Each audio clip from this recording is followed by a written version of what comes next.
This is the Classic Baseball Broadcast Network, where we believe there is nothing like hearing about history from those who lived it. Listen to our full catalog of broadcasts at classicbaseballbroadcast.com. If you enjoy the podcast, please help me out and do one of three things. Follow, subscribe this podcast, and leave a review. It really helps. Share us with your baseball friends. Let them know about us. Or jump over to members.ThisDayInBaseball.com. Join our email list, community, and our family of baseball podcasts. Willie, thank you, Jerry. Hi, everybody, and a very pleasant good evening to you, and welcome to the final game of the homestand, the final meeting of the year between the Dodgers and the New York Mets. It'll be Tommy Agee, then the shortstop, Bud Harrelson, and the left fielder, Cleon Jones. Tommy Agee, the right-hand batter, hitting .278. Tom with 23 home runs, a career high, 65 runs batted in. The Claude Osteen looks in to read Jeff Torborg, and we're about ready. Osteen's first pitch, high and away, ball one, and Claude will be studied carefully to see whether he is able to follow through correctly. You remember the last time he pitched, he had to come out suffering a pulled muscle or a slight pull, and we'll see now how he holds up. The 1-0 pitch on the way to Tommy Agee is a big chopper to the left of Wills. He backs up, spears it at the left shoulder, throws and gets him. One away as Tommy Agee grounds to Wills and the batter, Bud Harrelson. Number 3, shortstop, Bud Harrelson. Harrelson has an overall batting average of .231. He's a switch hitter. From the numbers at least, he would appear to be a much better hitter, left-handed, and he would be batting right-handed against Osteen. He's hitting under .200 as a right-handed batter. Bill Sudeikis playing in on the grass at third. Osteen into the windup and delivers, and the fastball is low, ball one. Bill Williams, the plate umpire. Nick Colosi at first. Tom Gorman at second. Stan Landis at third. Harrelson waiting. Osteen comes back 1-0, and the fastball's a strike. 1-1.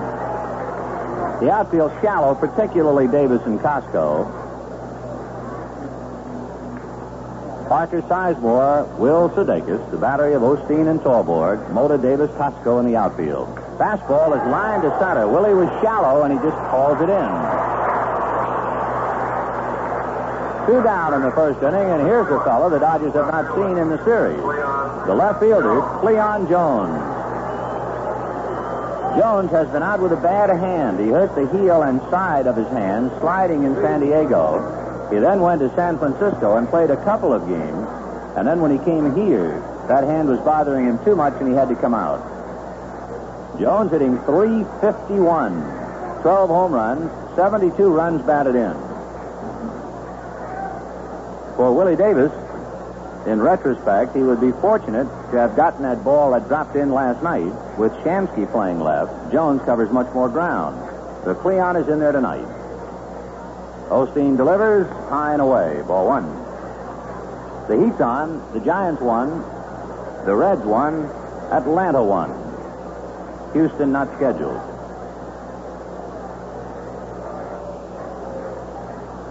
Osteen's 1-0 pitch on the way. Fastball, it runs away, ball two. On deck, the fellow who was rattling Dodger Stadium last night, Don Clendenin.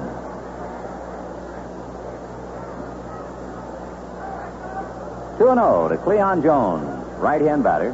Osteen comes back to him and misses low, ball three.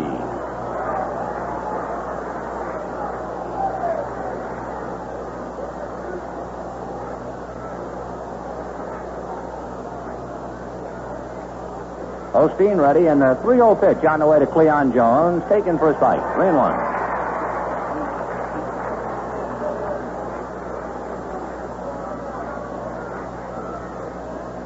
3-1, the count to Cleon Jones. Osteen nods yes. Torborg setting his target. 3-1 pitch, fastball hit over the mound. Wills to his left, gloves it at the right knee, throws him out. The Mets go out in order at the end of half an inning. New York nothing, Dodgers coming up. Bottom of the first inning will set the Mets defensively. Left-handed Jerry Koosman, who started here Monday and could get but one out, loosening up to his battery mate Duffy Dyer. The infield of Don Clendenin and Al Weiss, Bud Harrelson and Ed Charles. The outfield of Cleon Jones, Tommy Agee, and Ron Swoboda. Maury Wills, Manny Mota, and Willie Davis up in the first inning.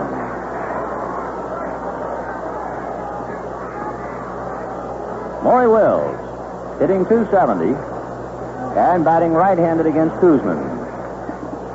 Jerry is 12-9, 2-2 with the Dodgers, 4-2 left-handed. He's into the windup, and the first pitch to Will, fastball high, ball one, 1-0. When Koosman started Labor Day, he could get but one out. He was charged with 4 runs and 3 hits. The Dodgers added 5 more against relief pitcher Cal Kuntz and a 10th run against Jack DeLauro. The 1-0 pitch to Wills, fastball missed again, ball 2. Koosman is ready to pitch. That's one big reason why he has come back so quickly. He's ready to pitch, and also the Mets have a 2-game meeting with the Chicago Cubs Monday and Tuesday, and they want Koosman to pitch Monday. Pitch over for a strike, 2-1. The Cubs lost today. Cincinnati shut them out. Now the 2-1 pitch on the way. Wills takes inside, ball 3. Going into this game, the Mets are 4.5 games back of the Cubs, and they have 4 meetings left with Chicago. The last 2 games of the year, the Mets play the Cubs. Here's a 3-1 pitch to Maury Wills. Fastball hit down to shortstop. Harrelson waits, plays it off the bill of the cap, and throws him out. Ball to the big hop. 1 away. Manny Mota hitting .335.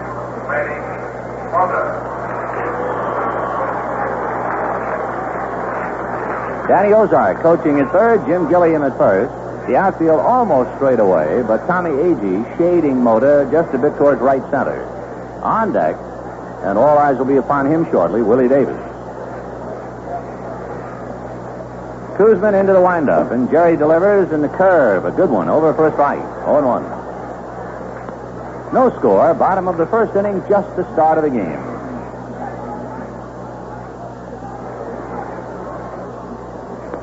Koosman, strike 1 pitch on the way. Mota takes inside, 1-1.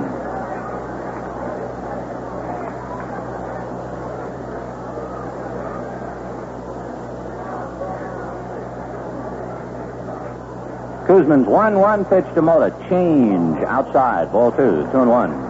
Jerry, big fella out of Appleton, Minnesota. 6'2", 205 pounders. He won 19 last year for the Mets. He had a sore arm earlier this year, and he is just rounded back into form. The 2-1 fastball hit off the fists and rolled to second. Weiss up with it, throws him out. Okay, 2 down, and for his first important at-bat tonight, here comes Willie Davis.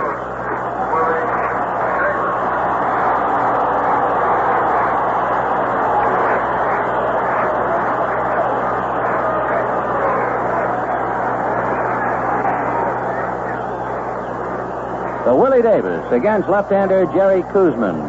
He has hit safely in 30 in a row.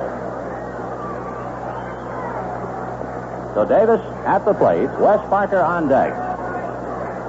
Ed Charles up a step inside the bag at third. Koosman ready, the pitch to Willie. Fastball for a strike. 0-1.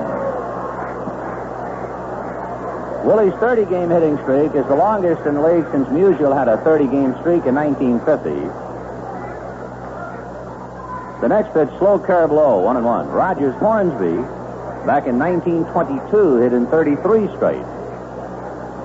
The National League record, 37, modern. Here's the 1-1 pitch. Curveball grounded to first base and juggled by Clendenin, but he picks it up and steps on the bag, and the inning is over. So the Dodgers are gone 1-2-3, and at the end of 1, no score. Camper headquarters in the Valley is Camp West Industries, 2802 Grand Avenue in Phoenix, just north of Thomas Road. Camp West, featuring 2 outstanding lines of quality campers, Tramper Camper and Trevette, and 75 different models to choose from. They've got a camper to suit your needs, your budget, with prices starting as low as $189. Both Tramper Camper and Trevette feature a lifetime warranty for as long as you own the camper. See Tramper Camper with all the luxury of more expensive campers. And Trevette, the Cadillac of campers. And you do-it-yourselfers, you'll find everything you need to build your camper at Camp West. Aluminum skins and windows, ice boxes, stoves, water pumps, water pressure systems. You name it, if they don't have it, they'll get it for you. And remember, for quality, price, and service, see Camp West Industries.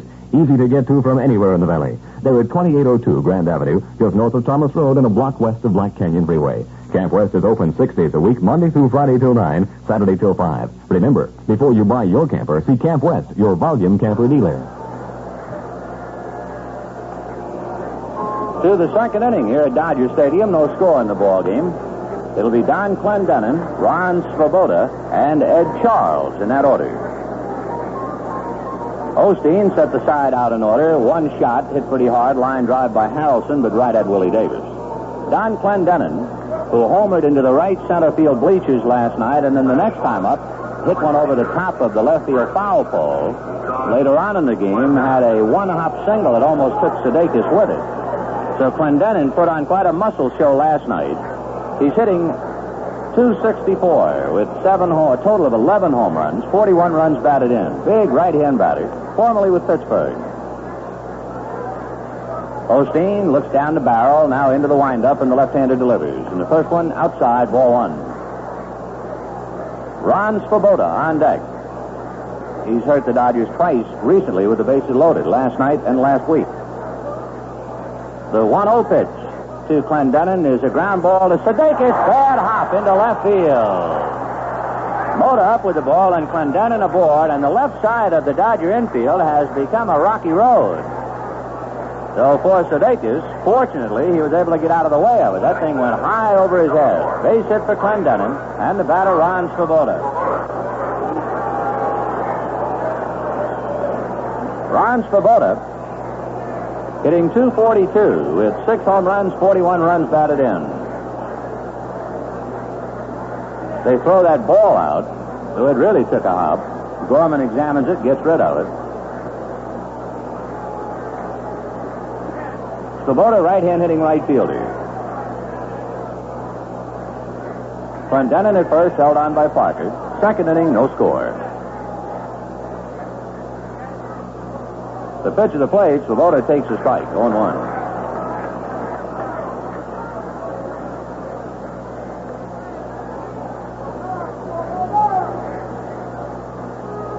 Osteen hands it aside. Has a look to see what Clendenin's up to. Works the plate. Slow curve. Swung on and missed. Strike 2. 0-2. Good to see Casey Stengel on hand again tonight. Casey, of course, always here when the Mets are in town.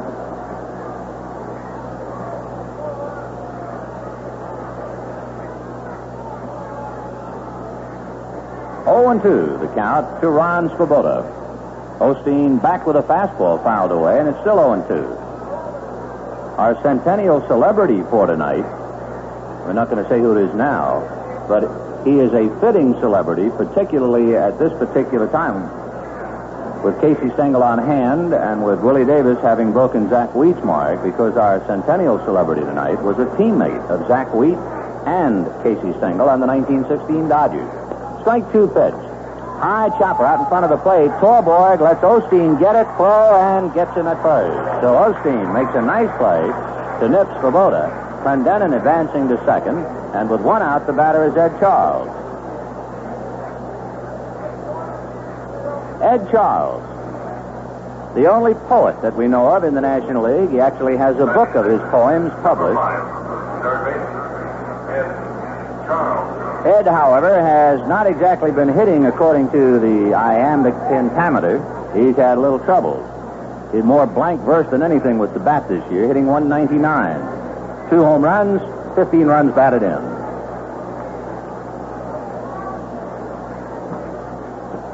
Clendenin at second, 1 out in the second, no score. Osteen to the plate, and it swung on and missed, 0-1. On deck, Duffy Dyer. The Dodgers will go to San Diego and play the Padres starting tomorrow night. Thursday, Friday, Saturday night, Sunday afternoon. All of the games televised in the Los Angeles area on Channel 11 and on KFI and the Dodger Radio Network. Strike one pitch away. 1-1.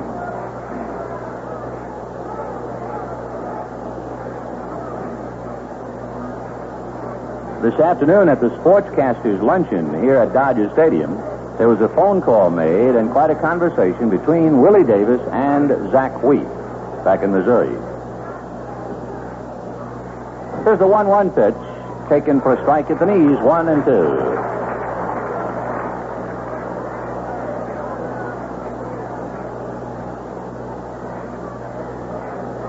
Ed Charles waiting at the plate. 1 out, second inning, no score. Don Clendenin leading off second base. The contenders won today in the Western Division. The Reds, the Giants, and Atlanta all won. Here's the 1-2 pitch to Charles. Fastball hit back to the left of the mound. Osteen has it, holds Clendenin, throws Charles out.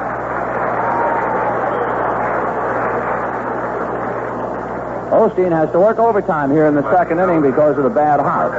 And coming up now will be catcher Duffy Dyer. Duffy Dyer, right-hand batter.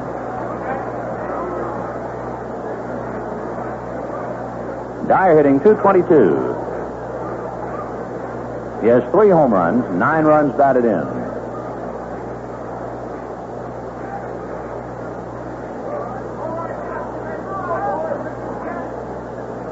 Osteen checks Torborg. Clendenin taking his lead. Second inning, 2 out, no score. Claude ready, and the pitch to Dyer. Hit off the end of the stick. Foul to Lawrence Yogi Berra. And he's up with it, examines the ball, and decides he'll let Osteen pitch with it. 0-1 the count.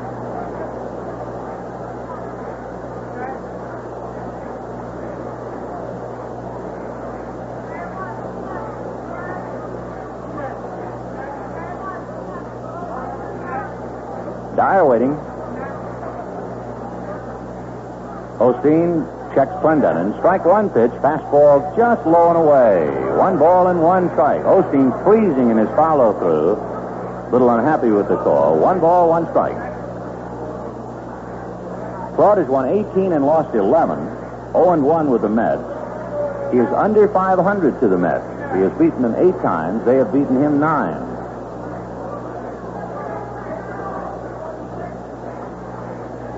One pitch on the way. Fastball hit in the air to right field. Costco trots in and under it. Andy waiting for it to come down.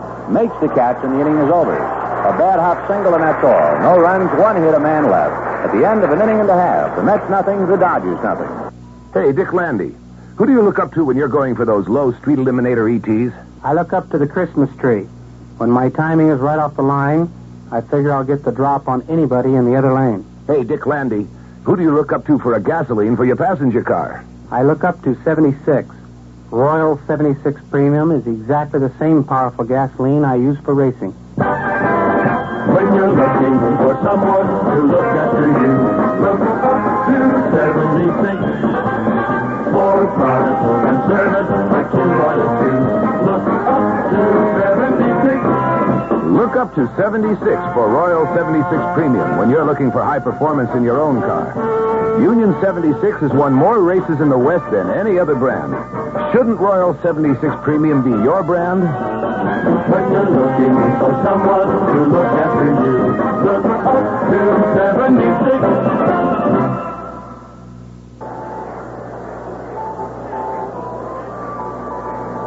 Bottom of the second inning, no score in the ball game.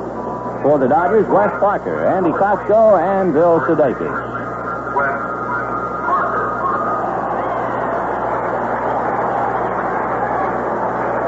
Wes Parker comes up to the plate, hitting .298, just 2 points away from the high rent district. He has 13 home runs, 65 runs batted in.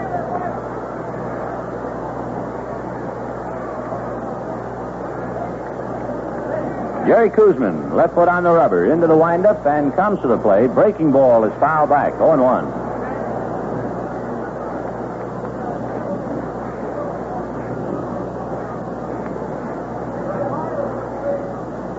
Bottom of the second, no score. Dodgers going out on the road after tonight. The strike one pitch on the way. Breaking ball low and inside. 1 ball, 1 strike. Dodgers will go to San Diego.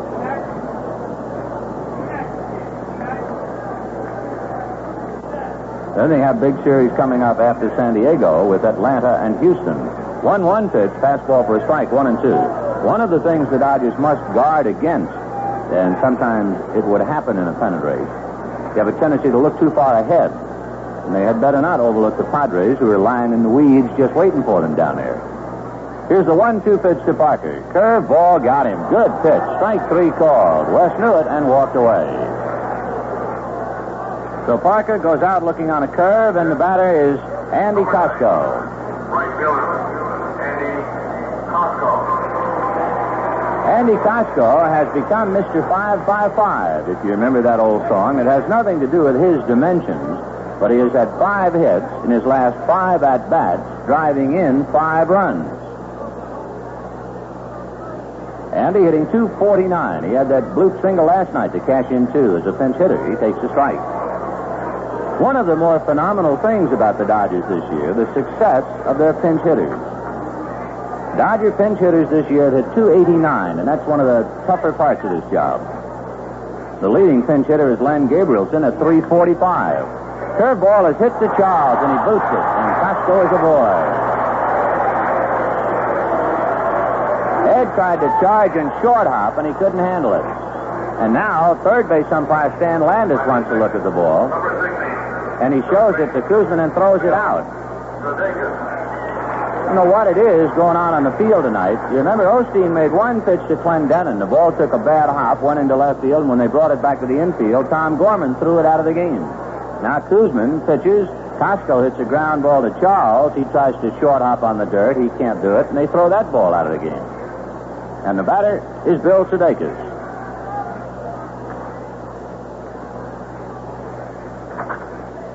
Fastball is low to Bill, ball 1. Sudeikis hitting .241. Bill has 13 home runs, 51 RBIs. It was blazing hot just prior to his stomach problems. Out in front of his slow curve, in the count 1-1. Sudeikis had hit safely, I think it was 18 in a row. That was stopped. Willie Davis just kept on going. 1-1 to Bill Sudeikis. 1 out in the second, no score. Koosman looks at Costco, works Sudeikis, and the fastball is fouled to the screen. 1-2.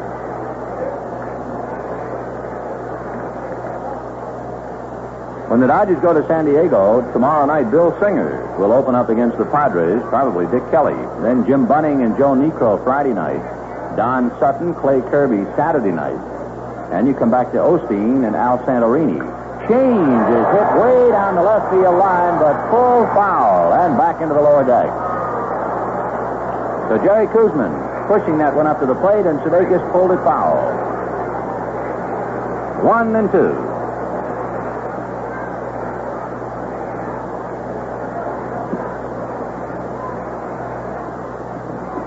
Next one, Sudeikis starts to swing and just does hold up. 2-2 the count.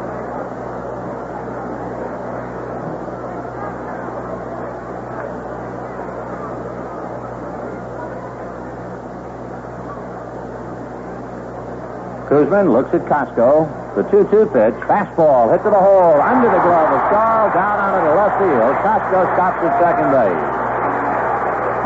So Bill Sudeikis singles to left. 2 on, 1 out, and Ted Sizemore the batter.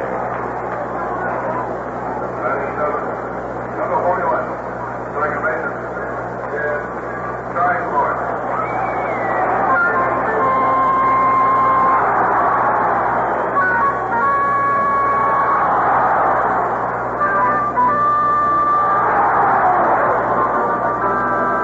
Willie Davis has not been the only Dodger performing some personal heroics. Certainly Ted Sizemore belongs in that category.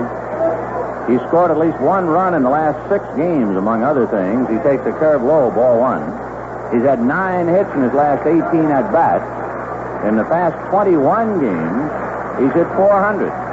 And just to finish it up, he has hit safely in 18 of his last 21 games. Ted Sizemore. Koosman delivers. Sizemore looks, and it's low. Ball 2. Ted is average at .272, has 1 home run, 36 RBIs. to Kuzman, facing a second inning challenge with one out. An error by Charles and a single by Sudeikis. Jerry at the belt. The left-hander's 2-0 pitch to Ted Sizemore. Pop foul off to the right, out of play. Duffy Dyer takes a look, but that's all. Well back into the lower deck. In case you missed those scores again, Cincinnati 2, the Cubs nothing. The Giants 2, Montreal 1, Atlanta 8, Pittsburgh 1, Philadelphia 2, San Diego nothing at the end of an inning and a half. Oakland beat Boston 7-4. Boston beat Oakland 5-1. The 2-1 pitch to Sizemore. Low, ball 3. Detroit over Kansas City 4-2. Minnesota beat Cleveland 7-1. Big pitch for Jerry Kuzman. Sizemore's had a look at Ozark to see if they're going to let him hit. 3-1 pitch to Ted. Ground ball to the hole. Harrelson there. Goes back to Weiss. No play as Sudeikis dumps Weiss.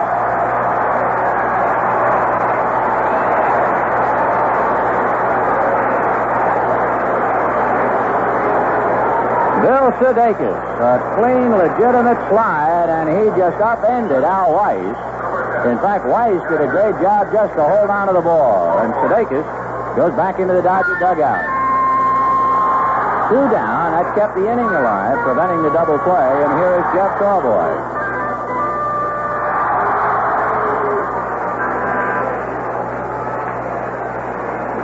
Jeff Tallboy, right-hand hitting catcher, hitting .210. Costco at third, Sizemore at first, 2 out. Kuzman delivers a strike at the knees. Fastball, 0-1.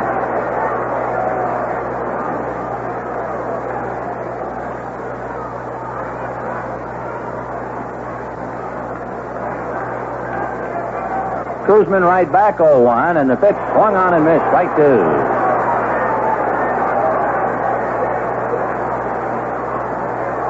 Jeff twisted his ankle yesterday. He had to soak it in ice water before the game last night. However, he reported he was okay and ready to go today. 0-2 to Jeff Tallboy. Second inning, no score. 2 out. Strike 2 pitch on the way. Low and inside with a fastball. Ball 1. 1-2.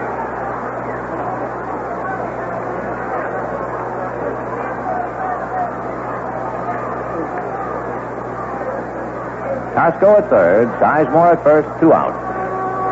1-2 pitch to Tallboy. Fastball, foul to the screen.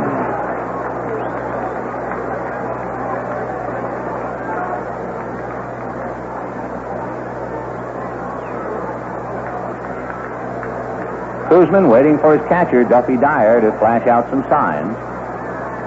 Tallboy waiting. Now the left-hander set on the 1-2 pitch. High to the backstop.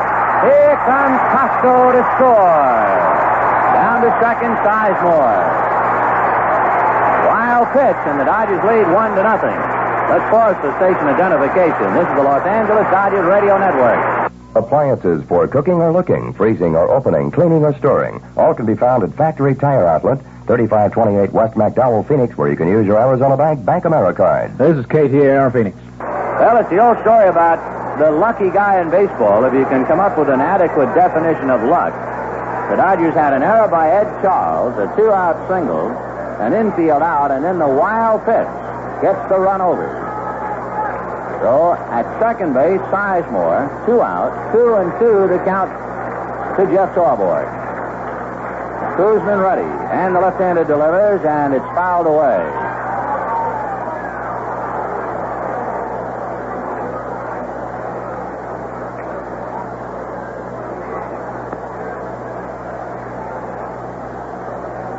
One nothing Dodgers, second inning. Kuzman looks back at Sizemore, and the slow curve inside at the feet of Tallboy. That's the first breaking ball he's given him. 3-2. Now Bill Williams examining the ball, keeps it in play. Claude Osteen, the best hitting Dodger pitcher, on deck.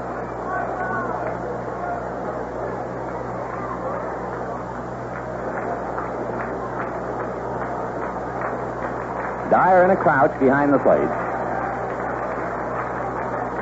shuffling his cards, and Kuzmin picks out the one that he wants. 3-2 pitch to Jeff Torborg. Fastball got him swinging. He stayed with that pitch and strikes him out. So the Dodgers get a gift, a run on a hit, an error, and a wild pitch, and a man left. And at the end of 2, Dodgers 1, Mets nothing. Well, you know, sometimes we find ourselves wondering just who you are, where you are, and what you're doing while you're listening to the ball game. Maybe you're in your car wishing you were heading out to the ballpark, or maybe you're working with your radio turned on just loud enough so you can hear it. Or maybe you're a member of the fair sex and you're out in the kitchen whipping up a cake or something. But you know what we like to think of you? Well, you've got on your favorite old comfortable clothes, an old pair of shoes, or maybe you got the shoes off, and you're sort of stretched out in a big soft chair. That's our idea of a comfortable way to listen to a ball game. And in one hand, you got a Bergie, because that's our idea of a comfortable kind of beer. You take a drink and it tastes good. Cold and refreshing. Has a light taste that's just about as comfortable as you are. Well, the game goes on, and a couple of times in between innings, you kind of wander out to the kitchen and get another. Yeah, that sure sounds good to me, because that's my idea of a comfortable kind of time. A good ball game, a good chair, and a comfortable kind of beer. Bergie. Through 2 innings, the Dodgers 1 run, 1 hit. The Mets no runs, 1 hit, and an error. Battle of left-handers, Claude Osteen and Jerry Kuzmin. The Dodgers knowing that the other contenders all won. Cincinnati 2, Chicago nothing, San Francisco 2, Montreal 1, Atlanta 8, Pittsburgh 1. One other game in the National League tonight. Philadelphia leading San Diego 2-0, and San Diego is the next stop for the Dodgers. Tomorrow night, Bill Singer will open up the series. Let's go to the third. 1-0 Dodgers. For more play-by-play, here's Jerry Doggett. All right, Vinny. Al Weiss, the second baseman for New York, coming on now. Weiss batting .221, Jerry Kuzmin on deck, and Tommy Agee to follow. So Osteen with a run to work on, and Claude now has run out a string of 20 and 2/3 innings scoreless. He started tonight with 18 and 2/3. So Claude trying to make that run stand up for a while as the Mets come to bat now. Al Weiss, right-hand batter, second baseman. Osteen checking signs with Torborg. Here's the windup and the pitch on the way. Fastball chopped away foul. It is strike 1. 0-1 is the count.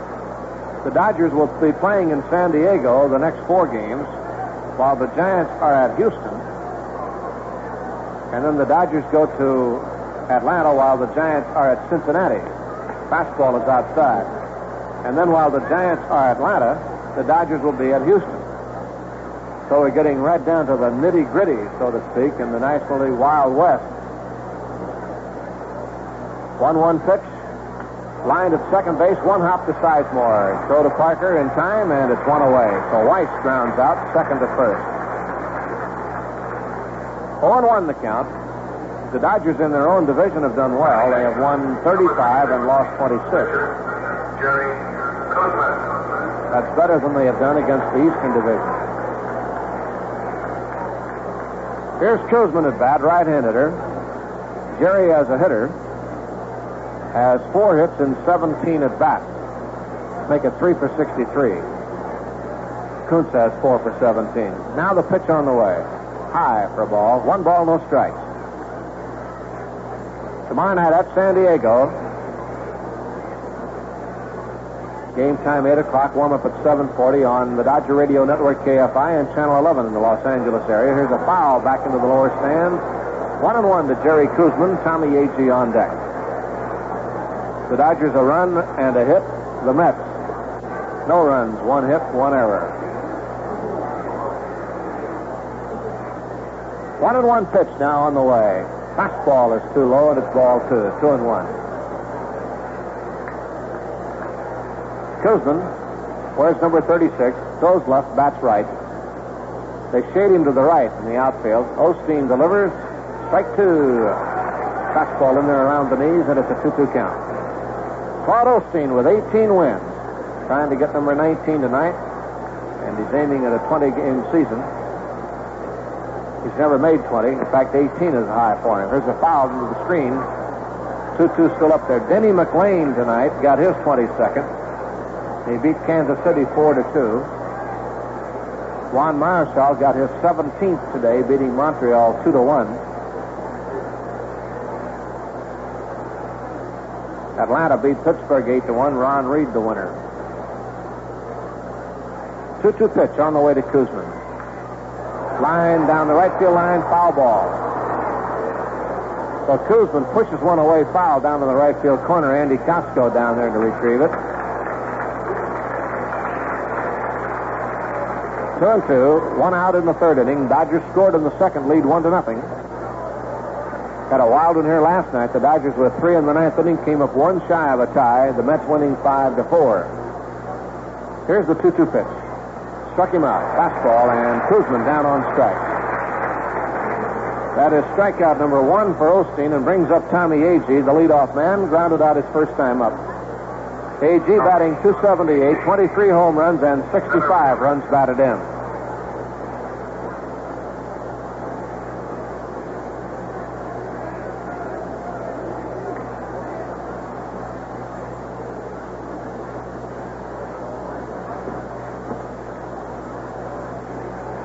All right, Agee in there. Now the windup and the pitch on the way. Swung on a ground ball to short. Will scoops it up on 2 bounces. Throw in time, and Agee out to retire the side. They're all out. 1-2-3 in the score at the end of 2.5 innings. Dodgers 1, Mets nothing. You know, most people would agree that the key man in baseball is the pitcher. And you know, in the wiener-making business, it's the man in charge of grinding, mixing, and spicing the meat. At Farmer John's Weenie Works, the man in charge is a true weenie genius.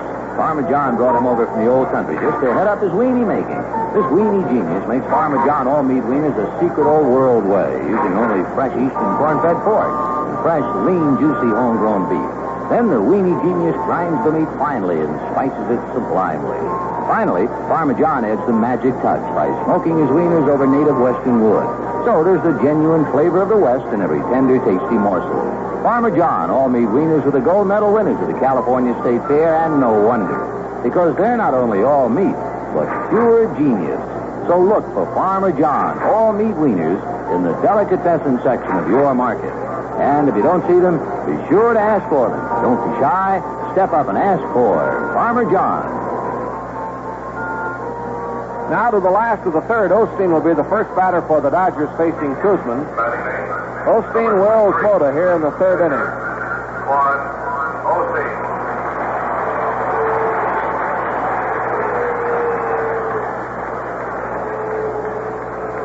Osteen now steps in.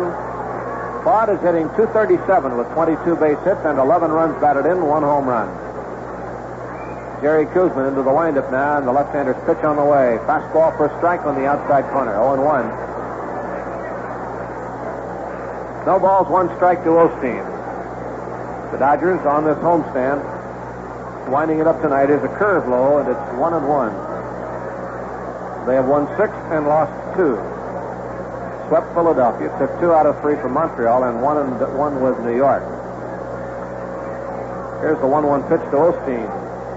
A little low for ball, 2-1. Billy Williams, the plate umpire. Colosi, Gorman, and Landis on the bases.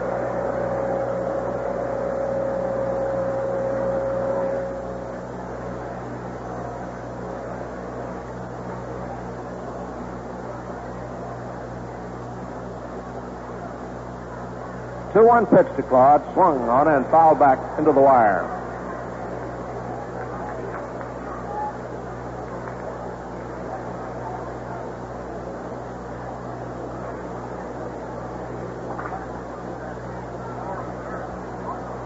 Two-two pitch. Swung on a bouncing ball, hit over Ozark's head down the left field line, and the count is still 2-2. The Dodgers have played 66 games at home and 66 games on the road. And there's a remarkable difference. 40 and 26 at home and 33 and 33 on the road. That's the old adage. Break even on the road and you got a chance to win at home. Curve is inside, ball 3, 3-2. So the Dodgers are dead even on the road. And they have 15 road games left.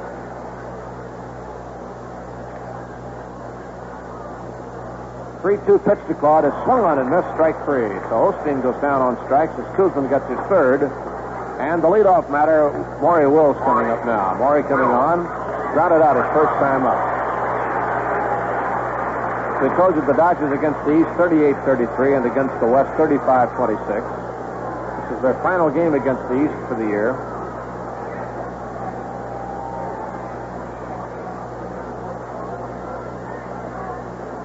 Here's the pitch to Wills. Punted up the first baseline, and it goes foul ball. Clendenin picked it up as Wills came by him.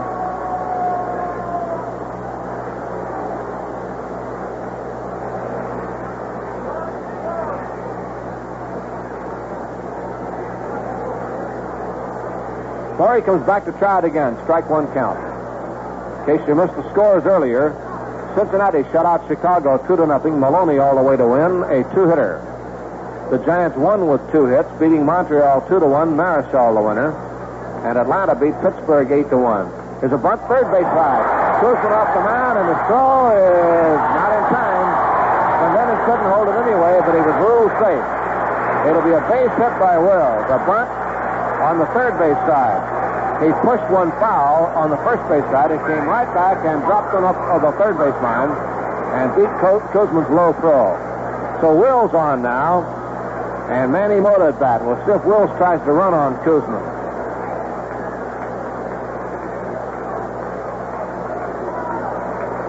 Maury has stolen 10 bases in the last 9 games and has been caught only once. In fact, he's only been caught once in the last 12 tries. He now has a 4-game hitting streak, and he's 7 for 15. All right, Mota on at bat. Wills on at first. Koosman out of a stretch, and a throw over there. Wills back in time. Maury again moves off the bag at first. Koosman looking right at the runner, and a throw over there again, and again Wills back head first. Koosman has a pretty good move over there. In New York, he committed a balk against the Dodgers. Here's the look. Checking Wills, and he throws to first, and Wills is going, and then drops the ball. And Wills is safe at second base. They threw to first. Wills was breaking, and Clendenin didn't hold the throw, so Wills gets the stolen base. For Maury, that's 38.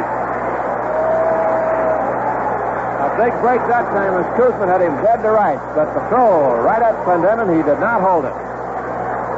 So Maury is credited with a stolen base, and that now is 11 in the last 10 games.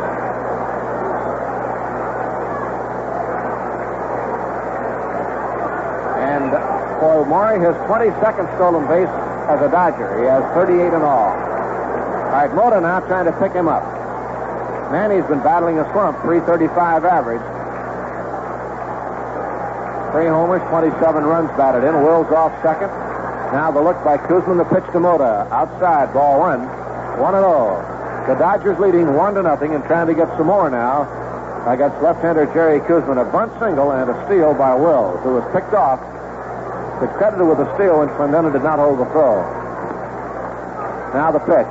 Low with a curve, ball 2. And it gets away from Dyer, but not far enough to allow Wills to try to move. And Dyer couldn't find it with the mask on, so he whipped the mask off, danced around, and then did.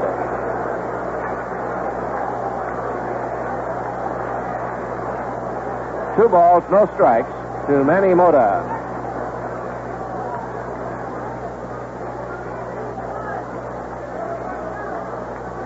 All right, Manny waiting.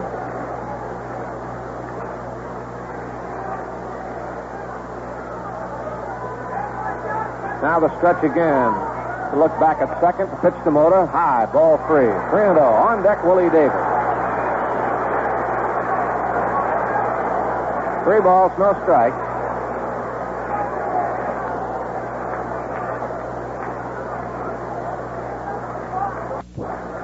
Mota with a look at Ozark. Now back in the batter's box. Koosman set, checks, and delivers to the plate. Foul. He had the green light, and he swung and fouled that one into the press box. Out again, and it bounced downstairs. So 3-1 to Manny Mota. Let him swing away on a 3-0 count. All right, Manny waiting. Wills off second again as Koosman looks, delivers. Bounce toward the right side. Weiss gets a big high hop. Throw to first in time for the out. Boy, that ball is really bouncing here on Dodger Stadium. Willie Davis coming up with a runner at third base and 2 outs.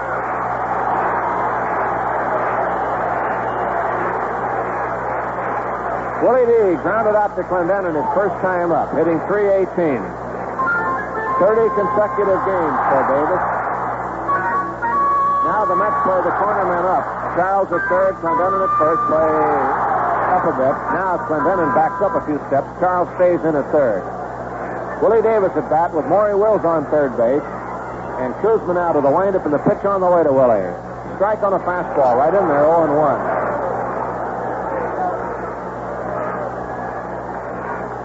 Willie trying to pass some more on the all-time consecutive hitting list.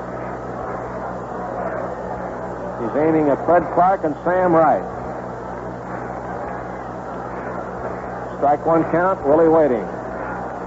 Kuzman sets the windup and the pitch on the way. Curve bounces away. Clendenin dropped the throw from Kuzman, and Wills went on into second base. Took third on the ground out, and now home on a wild pitch. Costco, who scored the first run, was on an error. Advanced on a base hit. Scored on a wild pitch. Sidearm pitch is swung on and missed. Willie Davis really fooled on that one.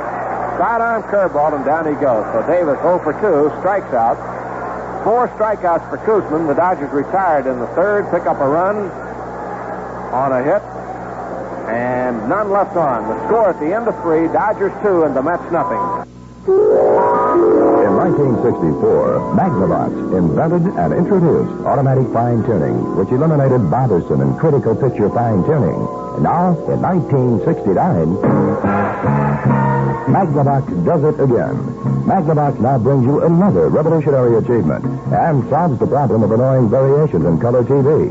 We call it TAC, Total Automatic Color. TAC makes tuning of color TV so simple, a child can tune it perfectly. No green or purple faces, no variations in color intensity, no critical picture fine-tuning, no color adjustments to make. Just set it once and forget it.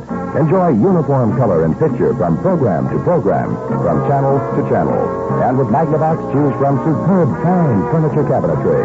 See the complete line of Magnavox color TVs with total automatic color at Christown TV in the Christown Shopping Center, 19th Avenue and West Bethany Home Road.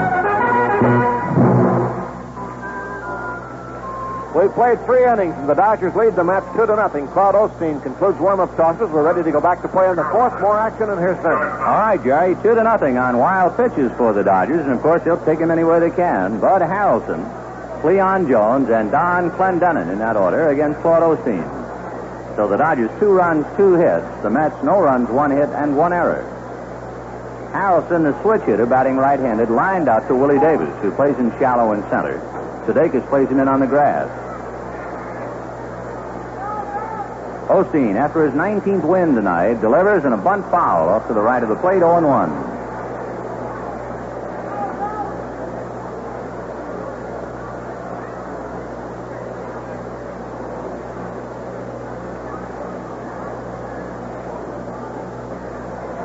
No balls, 1 strike to Bud Harrelson, Mets shortstop.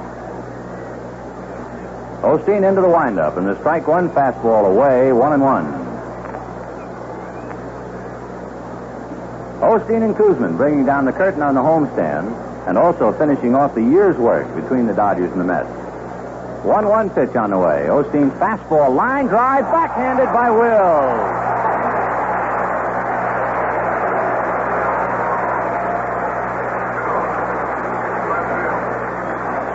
Maury Wills backhanding a line drive off the bat of Bud Harrelson and taking a hit away from the shortstop. And here's Cleon Jones. Jones grounded to Wills, who threw him out in the first inning. The Mets have 1 hit. A single left by Don Clendenin, and that was an out ground ball that suddenly exploded and kangarooed over Sudeikis' head. So the 1 hit is a bad hopper. Dodgers trying to keep pace. Cincinnati, San Francisco, and Atlanta all 1. The pitch to Cleon Jones, ground ball to Sizemore. He charges, takes it at the knees, now straightens up and gets in. 2 out. That'll bring up Don Clendenin. Clendenin has figured prominently in last night's game and again tonight. He has the only hit. He also had the pickoff throw get away from him, and that set up the second Dodger run. So Clendenin waiting with 2 outs. 2-0 Dodgers, 4th inning. Osteen into his windup. Claude delivers, curveball, grounded foul, outside of third and down the line. 0-1. Osteen trying to win his 19. Kuzman trying to win his 13.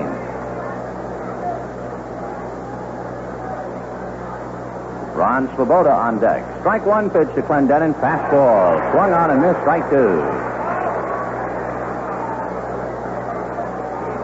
The outfield very deep with a gap in right center.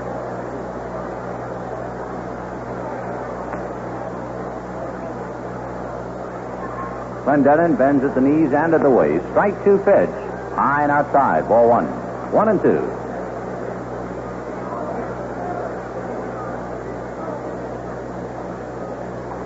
Dodgers scoring in the second and third, each time getting a run on a wild pitch. Here's the 1-2 pitch on the way to Clendenin. Just missed inside. Osteen was walking off the mound, and Billy Williams said, stay right where you are. 2-2.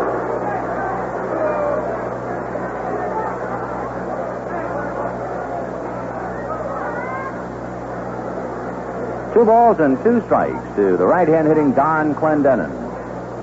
Osteen into the windup. The 2-2 pitch. Fastball sprayed foul or first base upstairs. Second deck, and it's still 2-2, matching the number that Clendenin wears.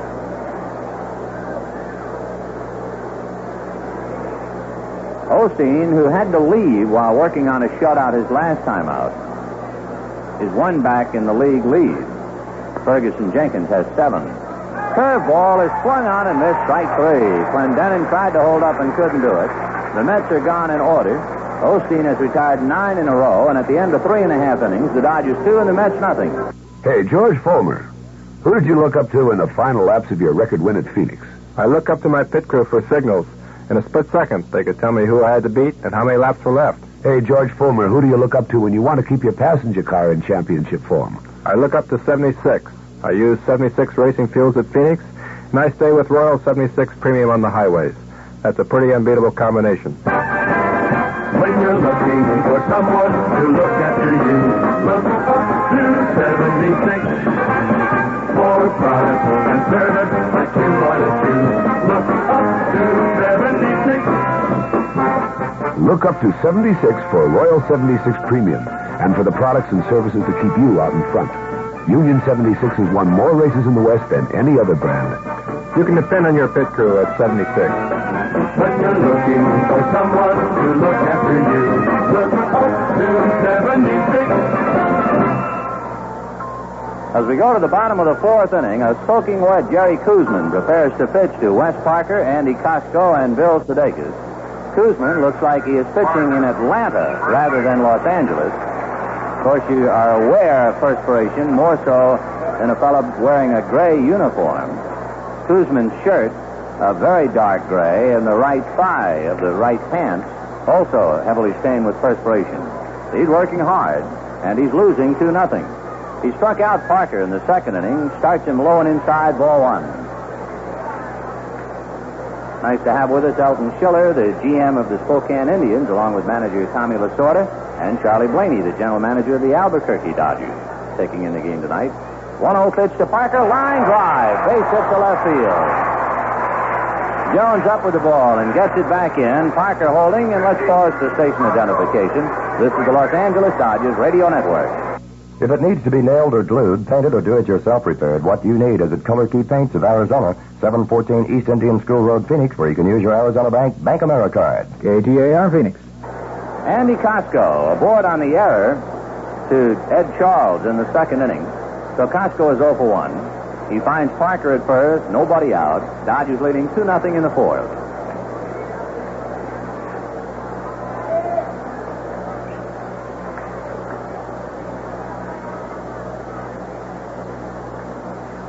Kuzman ready, fires, and a curveball is hit into left field, base hit. Parker to second base, stops there, and Cleon Jones gets that back in. So Kuzman got a curveball up, and Costco singles sharply to left. And that'll bring up Bill Sudeikis, but not before his manager talks to him.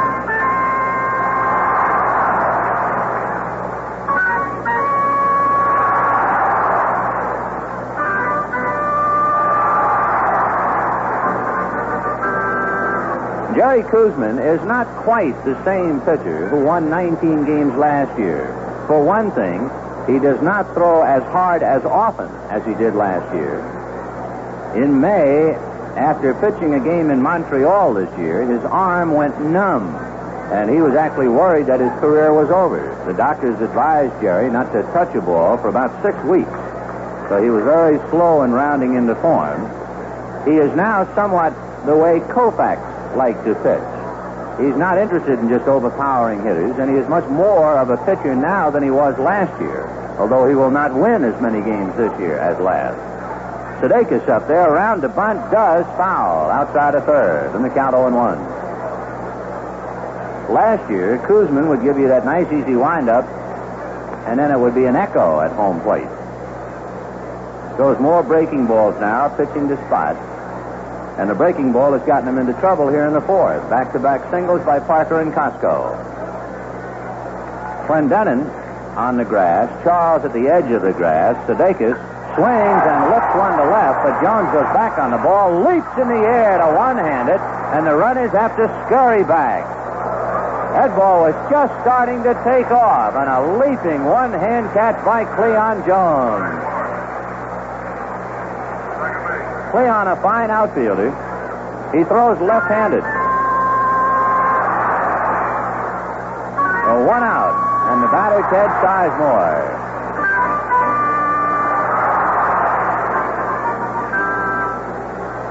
That ball seemed to have a second effort back of it.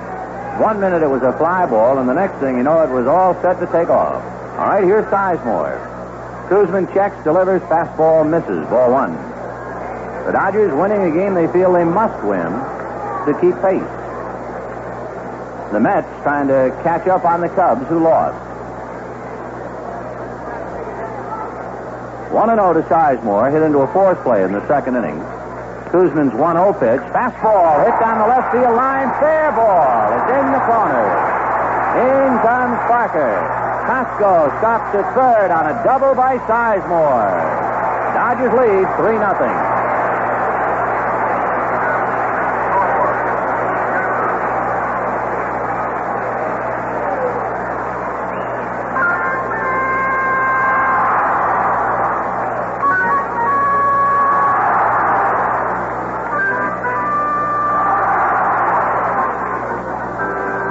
So the Dodgers' prime candidate for Rookie of the Year honors, Ted Sizemore, has delivered again. That gives him 10 hits in his last 20 at-bats. He has hit safely in 19 of the last 22 games. Jeff Torborg will be walked intentionally, and that'll bring out Claude Osteen in a moment. The walk to Torborg will also load the bases. Cal Kuntz, right-hand relief pitcher, throwing in the Mets bullpen. So Kuzman is in trouble. The Dodgers have scored. They lead 3-0. The base is loaded, 1 out, and here's Claude Osteen.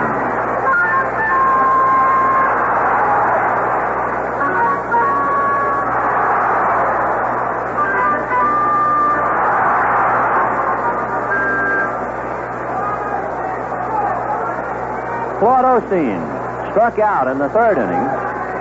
He is the best hitting pitcher on the Dodgers staff. He has 22 hits and 11 runs batted in. Kuzman out of a windup delivers, and the first one high and away, ball 1.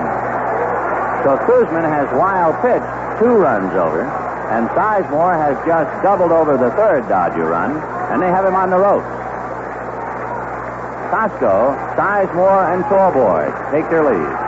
1-0 fastball is ground ball down to White. He feeds to Harrelson. He throws to Clendenin, double play, and the inning is over. So Kuzman fights his way out of a corner and gets the double play ball on Osteen. The Dodgers settle for a run on 3 hits, 2 left, and at the end of 4, Dodgers 3, Mets nothing. You know, I sit up here in the broadcasting booth game after game watching guys whistling and waving, trying to get the boogeyman who just never happens to be in their aisle when their beer runs out. And to keep thinking you guys at home definitely do have it better in some ways, all you have to do is call the boogeyman once, then walk to the refrigerator and get your own beer. It's the same light, comfortable tasting burgie we have here in the park. That is a comfortable thought. Being your very own boogeyman for a change, so he's always right there whenever you want him.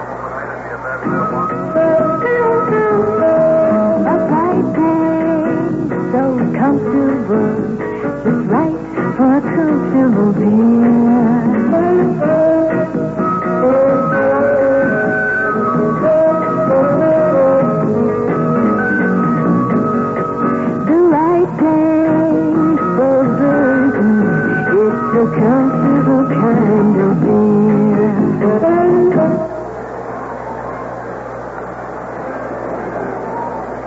Dodger Stadium through 4 innings, the Dodgers 3 runs, 5 hits, and no errors. The Mets no runs, just 1 hit. That hit, although hit sharply, nevertheless was a bad hop single into left field by Don Clendenin over the head of third baseman Bill Sudeikis. And there has been 1 New York Mets error. Osteen will be pitching to Ron Swoboda, Ed Charles, and Duffy Dyer.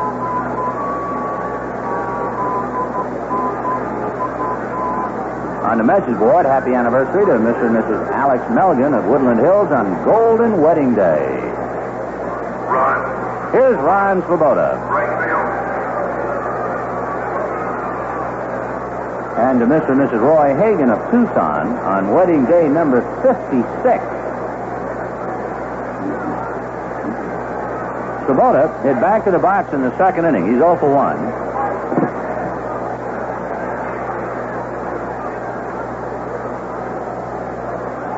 Osteen ready to go to work now, and the pitch to Swoboda. Breaking ball in the dirt. Ball 1. Dodgers building a picket fence on the scoreboard. They've scored single tallies in the second, third, and fourth. Lead 3-0. We're now in the 5th. 1-0 pitch to Swoboda. Fastball low. Ball 2.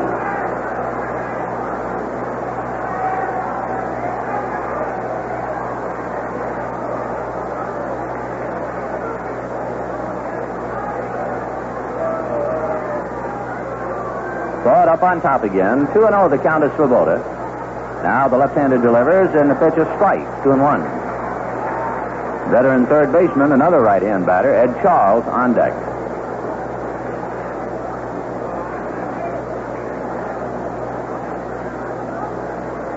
Two and 1 the count. Todd Osteen's 2-1 pitch. Low, ball 3.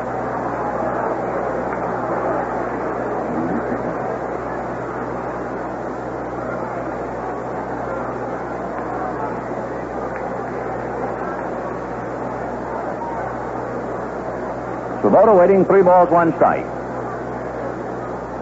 Osteen into the windup and delivers, and misses low, ball 4. So Swoboda opens up with a walk, and the batter will be Ed Charles with Duffy Dyer to follow. For Claude Osteen, that's his first walk. It marks the second Met able to get to first base, and it breaks a string of 9 consecutive outs.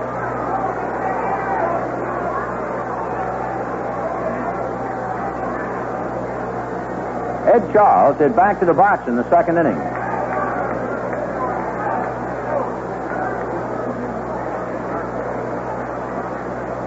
Osteen at the belt. Parker holding Swoboda. Claude delivers, and Charles hits a high drive into deep center. Back goes Davis, away back to the wall. He's got it.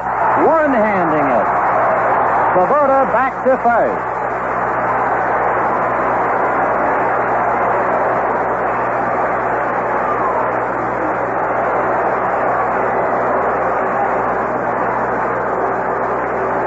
Ed Charles hit one to the center field fence, and Willie Davis leaped up against the boards and one-handed it for the out. 1 away, and Duffy Dyer the batter.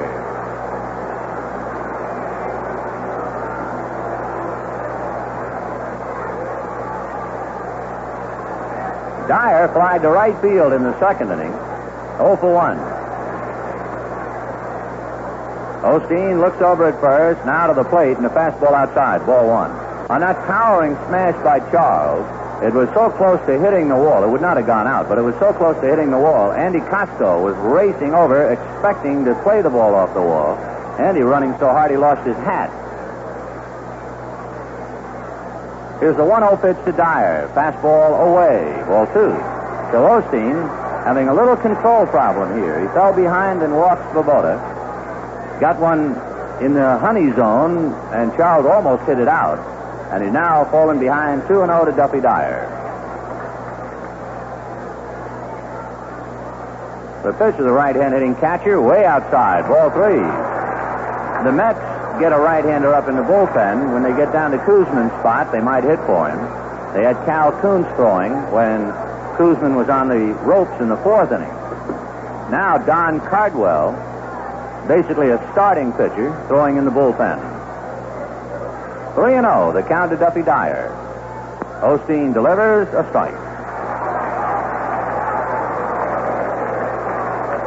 When the Mets first came here, Cardwell was to be the pitcher tonight, the starting pitcher. But Koosman received such a rough treatment and a quick exit Labor Day, he came right back tonight. He's had his troubles, so Cardwell is throwing back of him in the bullpen. Al White on deck. Dodgers 3, Mets nothing, 1 out in the 5th. Osteen delivers, and there's a ground ball to the hole and through into left field for a base hit. Svoboda stopping at second base, and so Osteen has lost an edge here in the 5th inning. The batter will be Weiss, and Jerry Koosman is on deck. The big play now in the inning is that leaping catch by Willie Davis.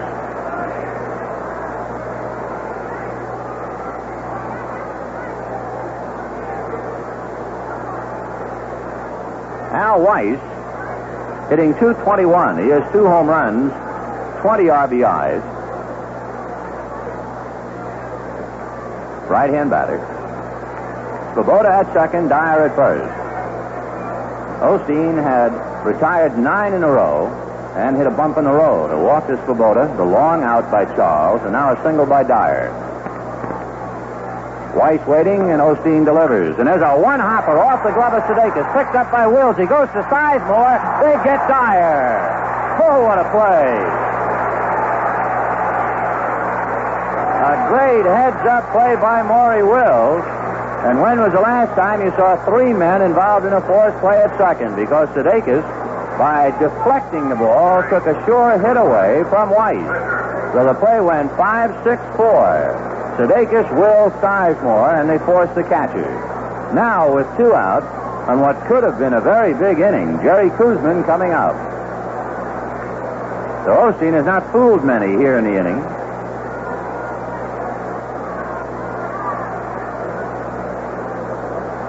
Dodger bullpen, they get a right-hander up as Koosman checks in. Run is at first and third, 2 out. 3-0 Dodgers in the 5th. Osteen delivers, and it's swung on and missed 0-1. Pete Mickelson throwing in the Dodger bullpen.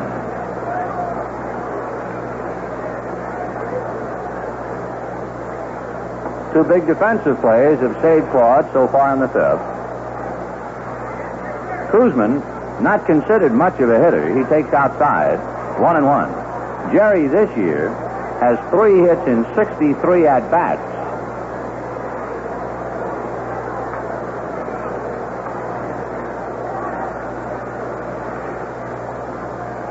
One pitch on the way. Taken outside, ball 2. Koosman last year surpassed a major league mark for pitchers when he struck out 62 times. 2-1 to Jerry Koosman. Osteen delivers. There's a one-hopper hit down to Wills. He goes to high to Sizemore, but he stays with it, and the inning is over. So Osteen, after 4 strong innings, wobbled in the 5th, but got fine support. No runs, 1 hit, 2 left. At the end of 4.5 innings, Dodgers 3, Mets nothing. Say, you know, you can count on Parmesan sausage scoring in both the top half and the bottom half of your daily menu planning. Or to put it another way, Parmesan sausage is not only the West's best breakfast, but it makes a mighty fine supper, too. Parmesan makes his sausage with all the best meat, not just the trimming. And he makes it to an old-time Western recipe with only natural herbs and spices. So there's a wonderful Western flavor in every marvelous meaty morsel. It's made from fresh Eastern corn-fed pork, brought out here live, then U.S. inspected and dressed fresh right here in the West. Well, that's why Parmesan sausage is always rosy fresh, never gray-looking like sausage shipped in frozen or cold storage. Or one day soon, give your family lean, juicy Parmesan sausage for breakfast or for supper. It's the sausage that won the gold medal at the California State Fair. You know what? You're going to agree with us. It's easternmost in quality and the westernmost in flavor. Bottom of the 5th inning here at Dodger Stadium. The Dodgers 3 runs, 5 hits, no errors. The Mets no runs, 2 hits, and 1 error. Jerry Koosman was almost out of the game. Koosman would have come out of the game if either of 2 things had happened. if Davis had failed to come up with a drive by Charles, or if Sudeikis had not deflected the ball to Wills to get a force play, with Cardwell throwing in the bullpen, it seemed to indicate that Koosman was coming out. The Dodgers made the defensive plays, and so he's still in the game. We'll see whether the Dodgers can capitalize on that or not. They hit him hard in the fourth inning. Maury Wills grounded out and had a bunt single. Koosman delivers, bouncer to the left of Harrelson. He stays with it. Sidearms to Clendenin for the out. One away. Manny Mota, left field. Manny Mota has grounded out twice, both times to Al Weiss, the second baseman. And on deck is Willie Davis, and he's been tied up by Koosman. That's another interesting thing about a hitting streak. We were talking last night about how Willie got a break. Cleon Jones did not play because Cleon simply runs faster and covers more ground than Art Shamsky. Here's the pitch to Mota. Line drive, base hit, and that just about took the cap off Koosman. Although I think actually his cap fell off because he flinched as it whizzed by. Here's Willie. Now, if the Dodgers had not made those two defensive plays, he would perhaps be coming up to hit against right-handed Don Cardwell. But his own defensive work kept Koosman in the game, and now he has to bat against him. So it seems a little ironic that Willie's glove kept Koosman in the game, and Willie has grounded out and struck out with Koosman both times, overpowering him. Mota at first, one out in the fifth, 3-0 Dodgers. Koosman at the belt and delivers. Fastball, a high chopper down to Weiss. He flips back to Harrelson. The throw to first not in time, but a force play 4-6. And it was not a question of getting a force because there was no other play. Willie would have been out on the ground ball to Weiss. So 2 down, Willie Davis 0 for 3, and the batter, Wes Parker. But that really is strange. If Willie's glove is what finally silences his bat. Of course, we'd never know how we do against Cardwell. Parker has struck out and singled. He's 1 for 2. Koosman kicks and delivers. Fastball for a strike. 3 runs on a half a dozen hits for the Dodgers. 2 wild pitches gave the Dodgers 2 runs. The Mets, no runs, 2 hits, 1 error.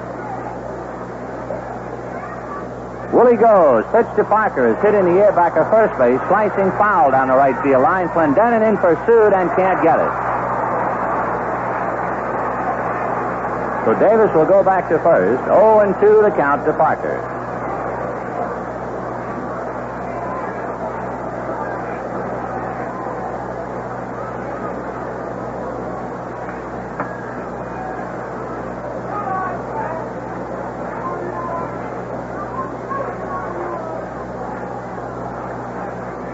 West waiting. Willie Davis checks with Gilliam. 2 out. 3-0 Dodgers, 5th inning. Koosman looks at Willie. Now comes to Parker. Fastball low. Ball 1. 1-2.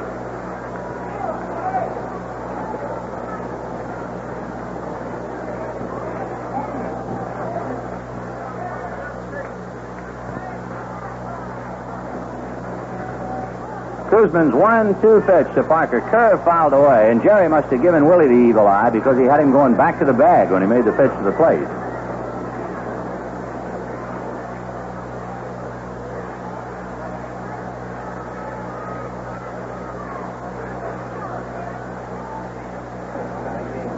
One and 2, the count to Wes Parker. Koosman decides you better drive Willie back.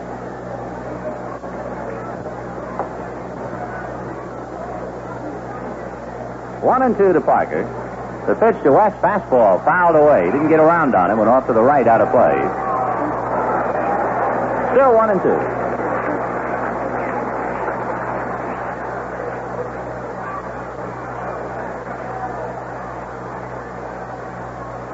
One ball and 2 strikes to Wes Parker. 3-0 Dodgers, 5th inning, 2 out. Koosman delivers. Breaking ball lifted to right field. Svoboda has the play. Ron trotting in. Under it. He's got it. No runs, one hit, a man left, and at the end of 5. Dodgers 3, Mets nothing. At this moment, there are 3.5 million Americans in uniform. Americans far away from home, family, and friends. For them, the USO clubs and traveling shows are 2 ways to get a little closer to home. I'd like to read some of the comments about the USO from these servicemen. In a crowded port like this, you look for a clean place to relax. The USO is it. Another remark, there's a USO club just off the base. They have the best hamburgers for miles around. Another, I guess the USO is really the people back home telling us they're with us. Won't you please show these 3.5 million Americans you're behind them? Only you can keep the clubs open and the USO shows on the road. The USO gets no government money. Won't you please give to privately supported USO through your United Fund or community chest? Chances are someone you know needs USO. Through 5 innings, the Dodgers 3 runs, 6 hits, no errors. The Mets no runs, 2 hits, and 1 error. The Dodgers got a run in the 2nd inning on an error and a wild pitch. Got a run in the 3rd inning on a bunt single, a stolen base, a misplay, although not an error at first base, and a wild pitch. And then Ted Sizemore doubled in the 3rd run in the 4th inning. If you have just joined us, Willie Davis is 0 for 3, and our centennial celebrity is being honored tonight, and we are so delighted to have him here, John Chief Myers, who was a teammate of Zach Weed and Casey Stengel on the 1916 Dodgers, the first Dodger club to play in the World Series. The Chief was a catcher for the Giants between 1909 and 1915, for the Dodgers in 16 and 17, and for the Braves in 17. He was on the National League champion Giant teams under John McGraw in 1911, 12, and 13. He had a .291 lifetime batting average, hit 300 or more 3 times. The Chief, John Chief Myers, our centennial celebrity tonight. Chief Myers is 89 years old, and we're so happy he could make it here tonight. There's a ground ball foul by Tommy Agee down the left field line, 0-1. We had received a number of letters from people asking when and would we honor Chief Myers. It was a question of getting him here. I think he lives in San Bernardino or Riverside. Anyway, we're delighted to have him here tonight. Here's the strike 1 pitch to Tommy Agee. Off speed, and he pulled it foul, 0-2.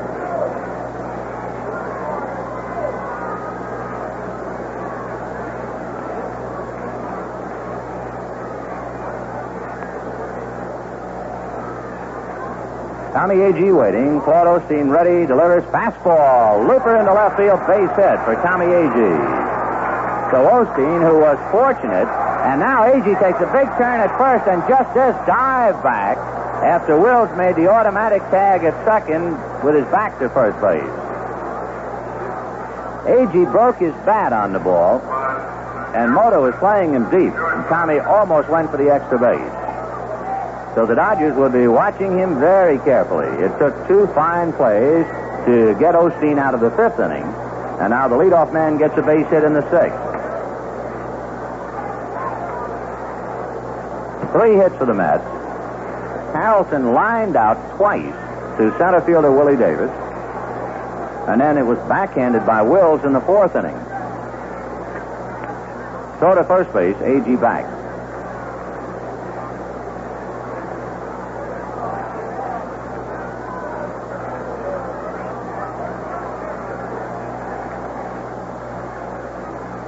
Osteen ready, delivers, and the pitch is popped in the air foul off first base. Parker angling back towards the auxiliary scoreboard and makes the catch for the out.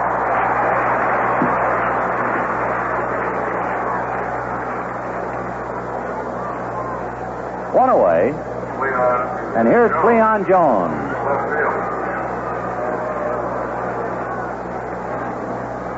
Cleon made a fine defensive play on a shot by Bill Sudeikis in the 4th inning. Jones, as a batter, has grounded out twice to Wills and to Sizemore, and Wills goes to the mound to talk to Osteen.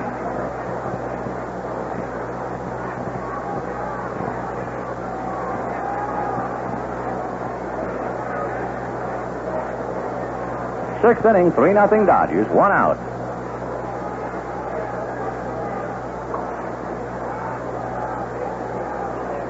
A.G. right at the bag. He's not going to take any chances with his club down by 3.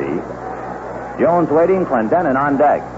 Slow curve, stayed up and away. Ball 1.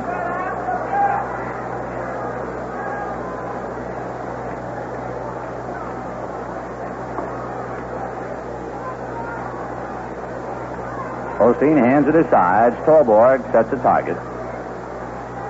And another throw to first, driving A.G. back.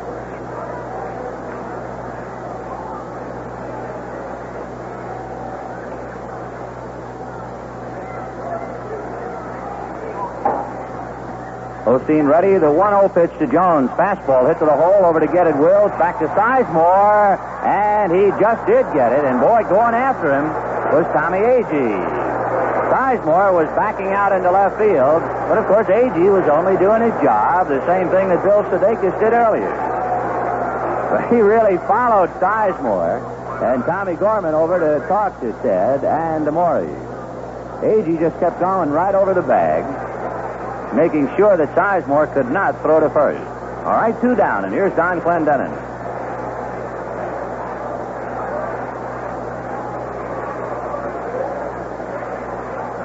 Clendenin has singled and struck out. His base hit, hard ground ball that took a bad hop over Sudeikis' head. Osteen delivers, and the pitch low and away. Ball 1. 3 runs, 6 hits, no errors for the Dodgers. No runs, 3 hits, 1 error for the Mets.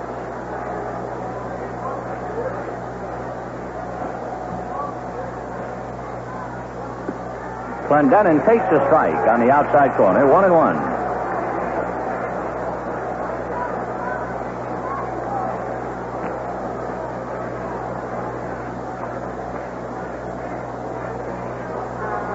Ron Swoboda on deck. Osteen to his stretch. Now comes to the plate. Clendenin takes high, ball 2, 2-1. Osteen breezed through the first 4 innings. He retired 3, gave up a bad hop single, and then retired 9. But he was very fortunate to get out of the 5th inning without a run. 2-1 to Clendenin.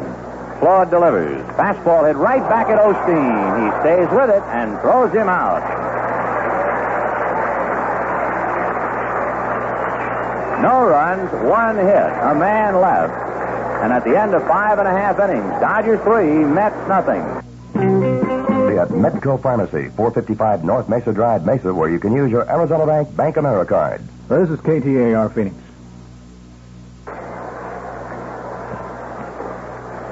Andy Costco will start it off, followed by Bill Sudeikis and then Ted Sizemore. Bottom of the 6th inning, 3-0 Dodgers. Costco aboard on an error and single to left. He's 1 for 2. Jerry Koosman into the windup, delivers fastball, pop foul to the right of the plate. Dyer coming over, it's questionable. He goes to the wire grill in front of the box seats and he can't get it, the dugout seats. 0-1. I guess every time I see a catcher run over to that particular area, I will always remember the World Series with Earl Batty, when he gave that thing such a resounding whack chasing the foul ball.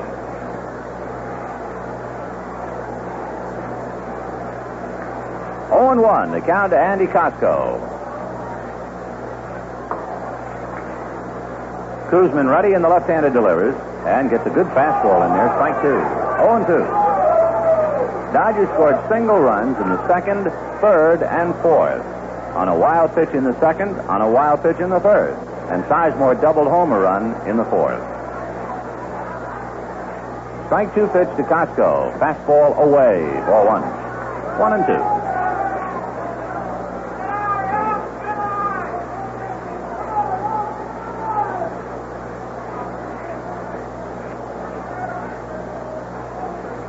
Koosman reading Dyer.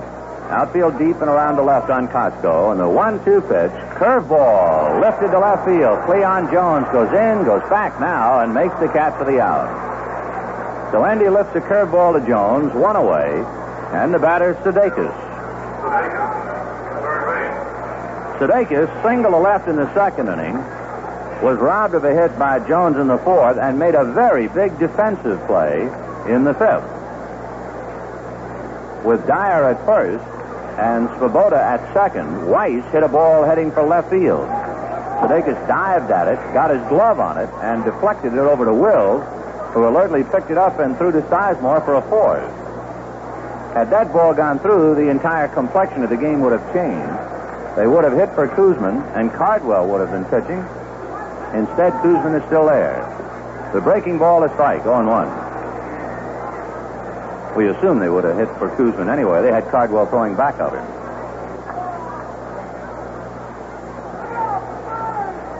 Strike one pitch to Sudeikis. Curveball, low, 1-1.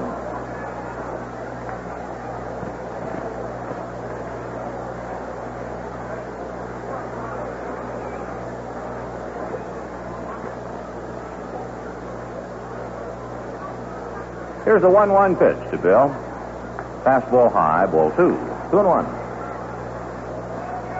Among other things going tonight, Osteen is working on a scoreless string. He has now pitched 24 and 2/3 scoreless innings. Remember, he was working on a shutout last time out when he had to be lifted.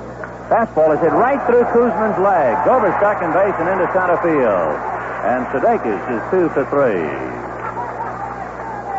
So with one out, Sudeikis singles, and here's Ted Sizemore, and as usual, playing great ball.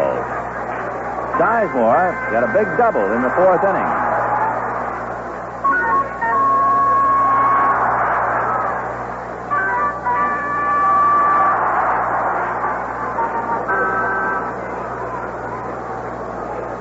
Ted Sizemore, 1 for 2.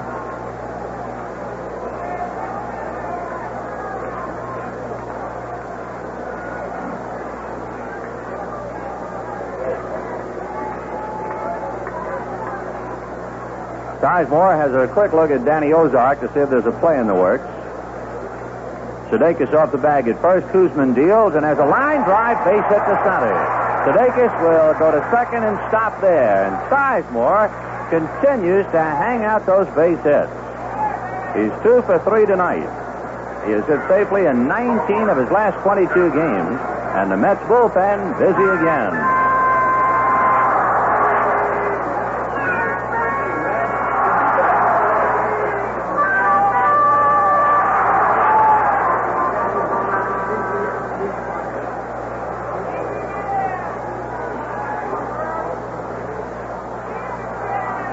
Rube Walker goes out to the mound to talk to Jerry Koosman.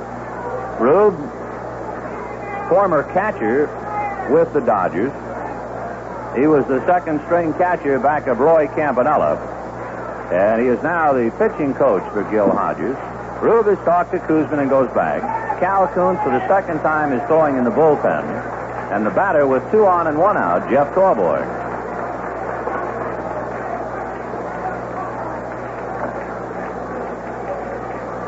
All right, Walker back in the dugout, and Torborg at the plate. He struck out and was walked intentionally. Right-hand hitting catcher waiting. Koosman delivers. Fastball lifted to shallow right. That's going to be trouble. Racing in, it's Svoboda. It drops for a hit. Running right through the sign is Sudeikis, and then he retreats to third, and the bases are loaded. Danny Ozark went 20 feet out of the coaching box, which made him a good 30 to 35 feet down the third base line to stop Sudeikis. And the bases are loaded with 1 out, and the batter, Claude Osteen. So Torborg dumps one into right field.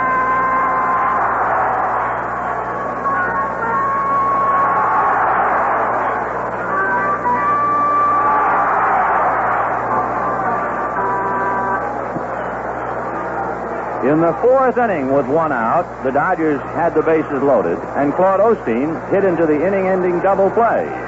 Now he comes up with the bases loaded and 1 out in the 6th inning. The Mets are up at the corners. Charles and Clendenin looking for a play. Koosman into the windup, delivers. Fastball fouled away. Off third, second deck. 0-1. So with 1 out, Sudeikis single through Koosman's leg.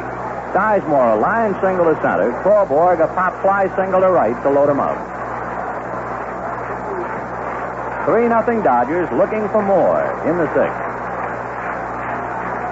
Strike one pitch on the way to Osteen. Outside, a throw by Dyer to third. Not in time. Sudeikis back standing up. 1-1.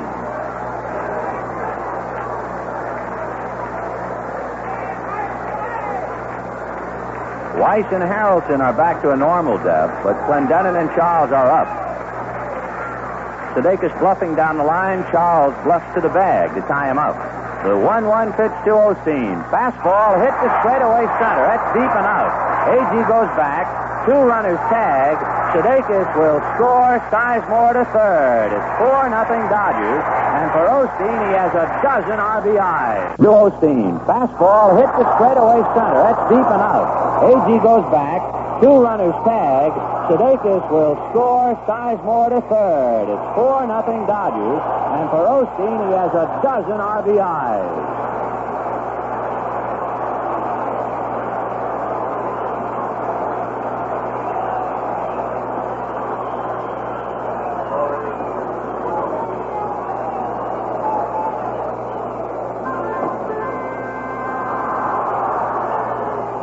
Maury Wills coming up.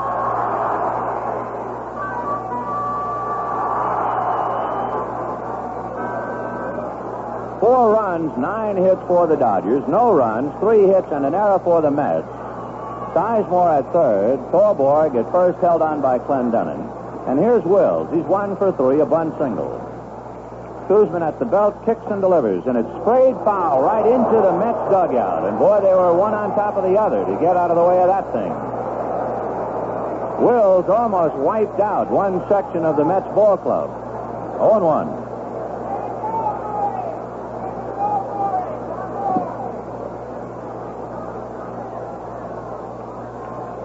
Kuzman set. The strike one pitch to Wills. A chopper down to third. Ed Charles gloves it, flips across to Clendenin, and the inning is over. But the Dodgers get 1 run, 3 hits, leave 2. And at the end of 6, Dodgers 4, Mets nothing. Let's go to the 7th. Dodgers 4, Mets nothing. For more play, here's Jerry. All right, Vinny, and here's Swoboda at bat, and the chant from some Met fans are down in right field. Let's go, Mets. Waving their banners as they stand up and try to get the Mets going here in the 7th inning. Swoboda has walked and grounded out. The only walk given up by Osteen came to Swoboda leading off in the 5th inning. And that was an inning in which Osteen needed some good defensive help, and he got it. So he's still working on a scoreless string as he winds, delivers now to Swoboda. Bouncing ball to short, right to Wills. Big hop. Handle on it. Throw to first. He's out. 1 away. So Swoboda grounds out. Short to first, and the batter now will be Ed Charles, who has grounded out and flied out.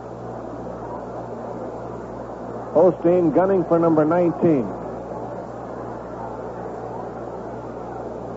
Ed Charles coming to bat.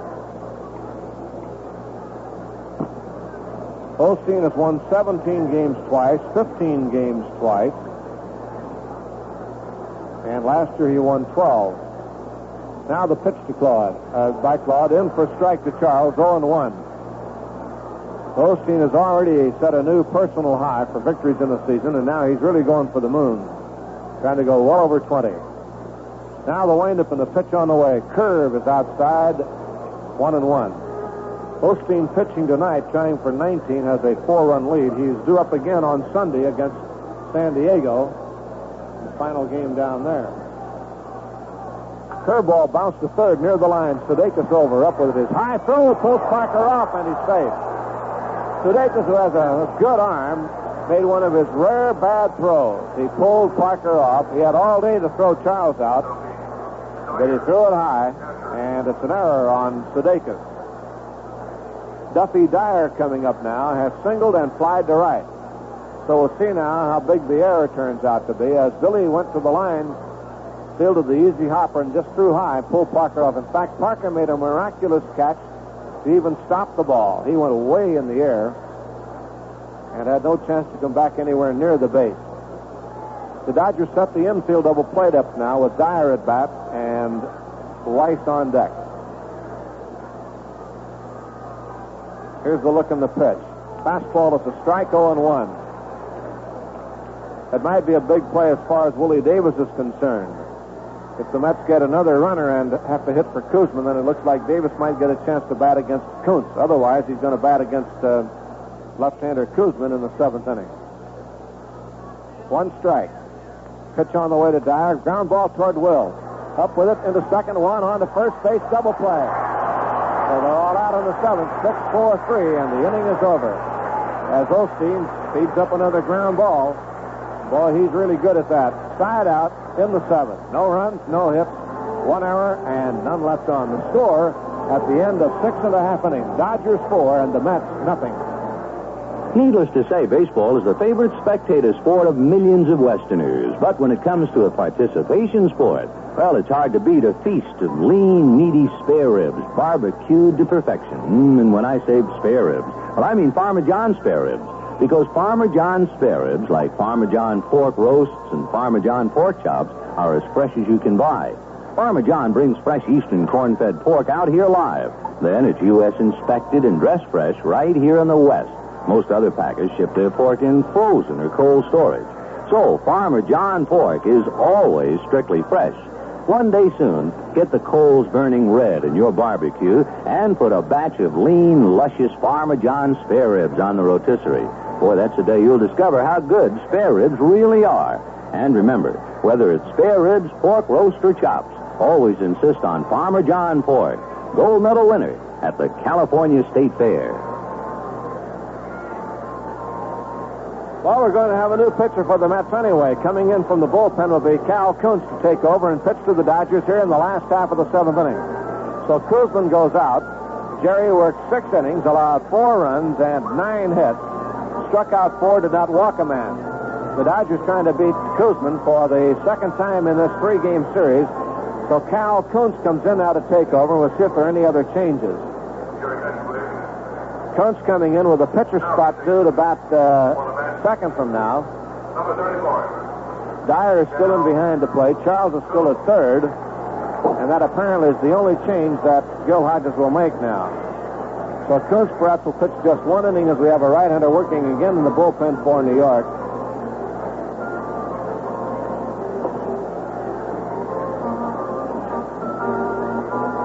Nolan Ryan is down in the bullpen as Cal Kuntz warms up here. So Willie Davis will get a shot at the right-hand pitcher here in his 4th time up. Reminder that Danny Goodman's Pennant Stretch souvenir bargain available now. A packet of 20 Dodger player photos, a Dodger yearbook, and a 100th anniversary baseball button. All free items for $1 to Danny Goodman, Dodger Stadium, Los Angeles, 90012. All right, set to go. Manny Mota, Willie Davis, and Wes Parker now against Calvin Kuntz.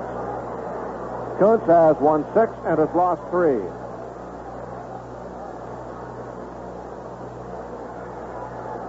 His earned run average is .506. Kuntz in his 39th game. Left field.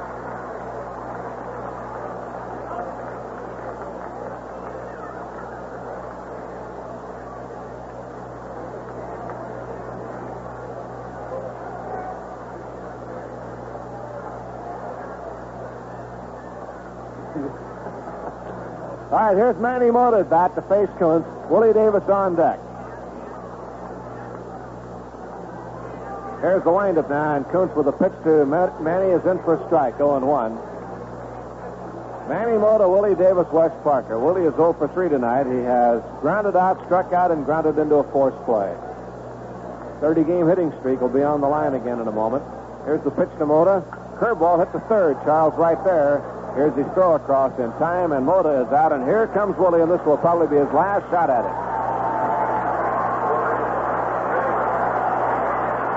We know of at least one other time that Willie went to the last at-bat. The game in Montreal, and the Dodgers in that inning batted around to give him a shot at it, and he got a base hit the last time up, and of course he did it here. That was, he was the 8th hitter due up, and they had a long inning, so he got another shot, and in the 9th he got a base hit. So that's about as close as he could come, and now he's up for perhaps his last time tonight. Cal Kuntz to the windup, and the pitch on the way to Willie. Foul, out of play to the left, strike 1. That slider in on the hands. So that is the most vivid memory we have of his streak. About the line single to right field on a Sunday afternoon in Montreal, his last time up. That was the time the Dodgers scored 7 runs in the ninth to pull it out. Here's the windup and the pitch on the way. He bunts back toward the mound, and Kuntz has it, and he's out. That's the first time we can remember Willie bunting in the streak, and he's out. He bunted it too good right back to the mound, and so apparently the streak will come to an end. Willie bunted, tried to get it by the mound, but did not, and goes back to the bench. Gets a round of applause as he goes back. A 30-game streak. He's grinning as he goes back in there. And if it ends now, Willie will, well, he won't be too disturbed about it. He has certainly accomplished a great streak. 30 consecutive games, an all-time Dodger mark, and his name will be in the Dodger record books for a long time with that one. Here's the pitch on the way. And Parker takes high, ball 1-0. Willie came back to the bench, as many reports, with a grin on his face, almost maybe with a sigh of relief. To say, well, that's that. We'll try it again. 1 ball and no strike. Here's the pitch on the way. Swung on a drive to left center field. Is going to be up the alley and through for extra bases. Parker around. Heads for second. And now will turn second, go for third as A.G.'s throw comes across. A great throw. He's out at third. Tommy A.G. with a miraculous throw to get Parker at third base. A.G. had trouble picking the ball up at the warning track at the 380 mark, so Parker kept on going. Then A.G. threw it on one bounce, a strike to Charles, who tagged him out to retire the side. A great throw by Tommy A.G. from center field as Parker is cut down 8-5, trying to stretch it. Parker would have stopped had A.G. been able to pick the ball up the first time. He groped for it, and that let Parker keep on coming, and then A.G. really fired a shot to third base to get him. Side retired in the 7th inning. No runs, 1 hit, none left, and the score through 7. The Dodgers 4 and the Mets nothing. Camp West Industries, located at 2802 Grand Avenue in Phoenix, is camper headquarters in the valley. It's the home of Tramper Camper, the quality-built camper that offers more for your camper dollar, and the beautiful Travette, the Cadillac of campers.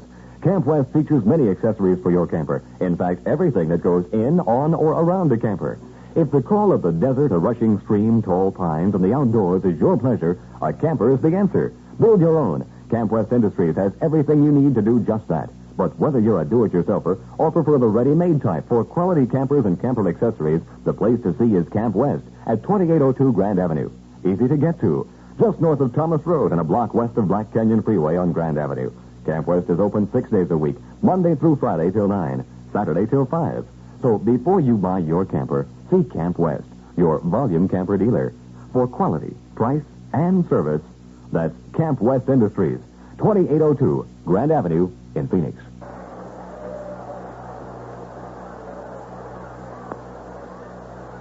All right, let's go along to the 8th inning with the Mets coming on. The Dodgers lead 4-0. Back to action. Here's Ben. All right, Jerry, in the 8th inning, it'll be Al Weiss. Bob File is on deck to bat for Kuntz, and then Tommy A.G., who just made a remarkable throw. First pitch, a strike, 0-1. Last night, after the ballgame, and chatting with a couple of the New York writers who could remember Joe DiMaggio's streak of 56, and everybody was conscious of hitting streak. Here's the strike 1 pitch. Soft curve, hits slowly to Sudeikis, who's on the grass, and throws him out. 1 away.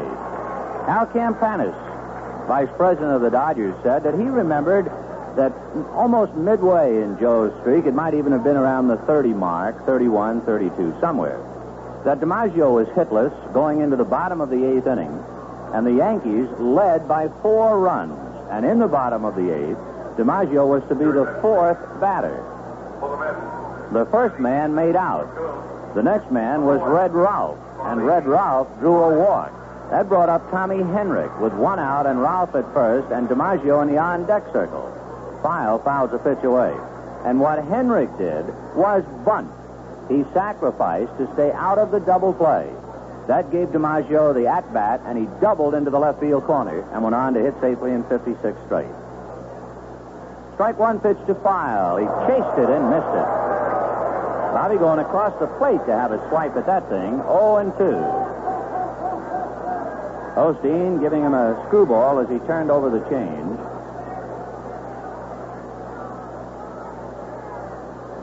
Now the strike 2 pitch on the way. Fastball down and away. Ball 1. 1-2. It certainly did appear from up here looking through the field glasses as Willie went back towards the Dodger dugout with a big grin on his face to say, well, okay, that's that.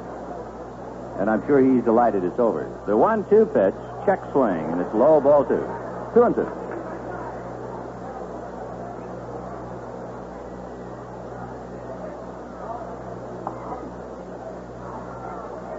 One out, 8th inning, 4-0 Dodgers. Osteen ready and delivers. Curveball is hit just foul outside of third and down the line. So a foul by File, and the count 2-2.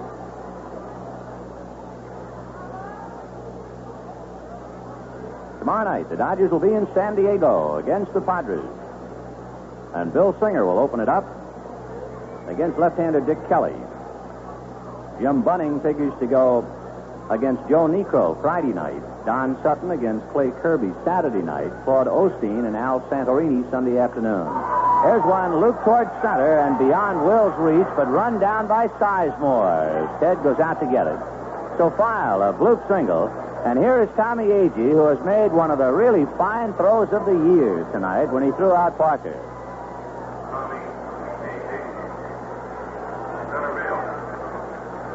Agee, who goes after balls in the outfield, running first from one side to the other, reminding you a great deal of Willie Mays. And he made a youthful Mays throw when he got Parker. Tommy, right-hand batter, is 1 for 3. Grounded to short twice and single to left. The Dodger bullpen is going to get up. Pitch to Agee. High fly ball into deep right center. Back goes Davis. Oh, way back. It's gone.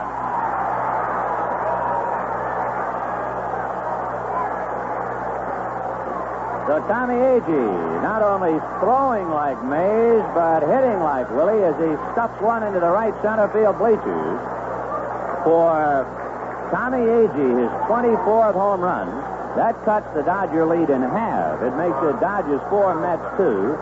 Pete Mickelson is throwing in the Dodger bullpen, and that noise you heard was the end of the scoreless string for Osteen. He had gone 26 innings without allowing a run, and then 2 come over here in the 8th. The batter is Harrelson. He lines one to left center for a base hit. Davis over and comes up with it, and Bud holds on with a single. And Osteen now is in trouble in the 8th inning as Cleon Jones comes up and Red Adams heads to the mound.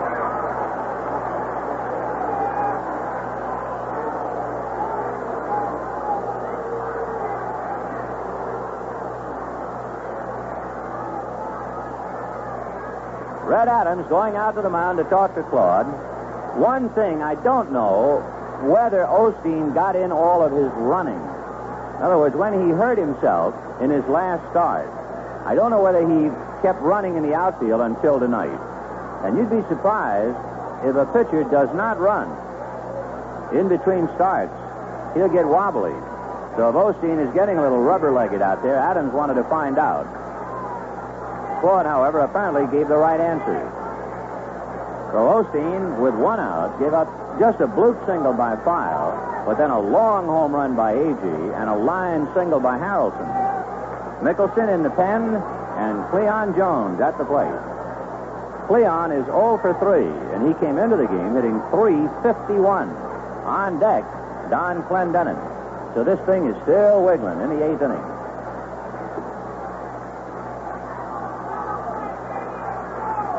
Osteen, left foot on the rubbers, set at the belt, has a look at Harrelson and decides to drive him back with a throw. 4 runs, 10 hits for the Dodgers, 2 runs, 6 hits for the Mets. Osteen to Jones, fastball away, ball 1. Osteen tonight walks Svoboda in the 5th inning. That is the only walk he has allowed.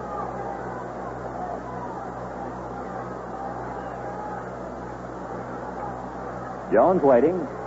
Osteen ready to come back to him 1-0. And the fastball is high. Ball 2. If that fastball starts to move up and away, the Dodgers will become rather anxious in the dugout. 2-0 to Cleon Jones.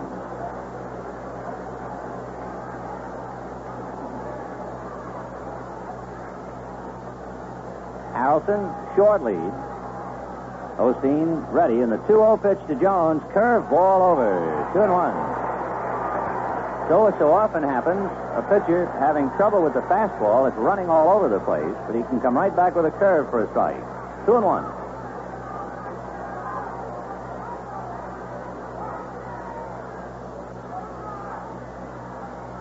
Jones wearing the count.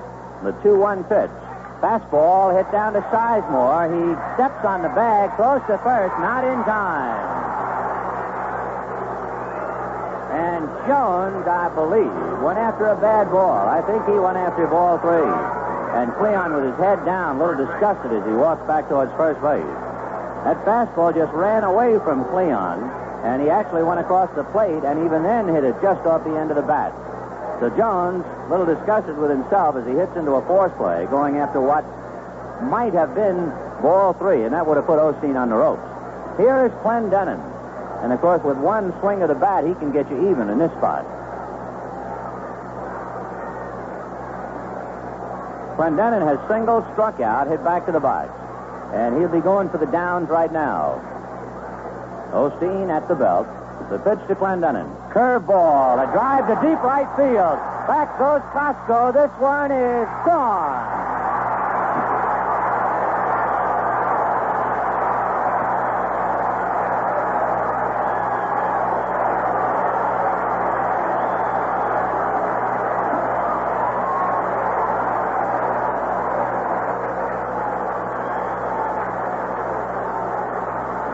Clendenin hit a curveball into the right field bleachers, and the Mets have caught the Dodgers. It's 4-4 in the 8th. Quickly, let's pause for station identification. This is the Los Angeles Dodgers Radio Network. KTAR Phoenix.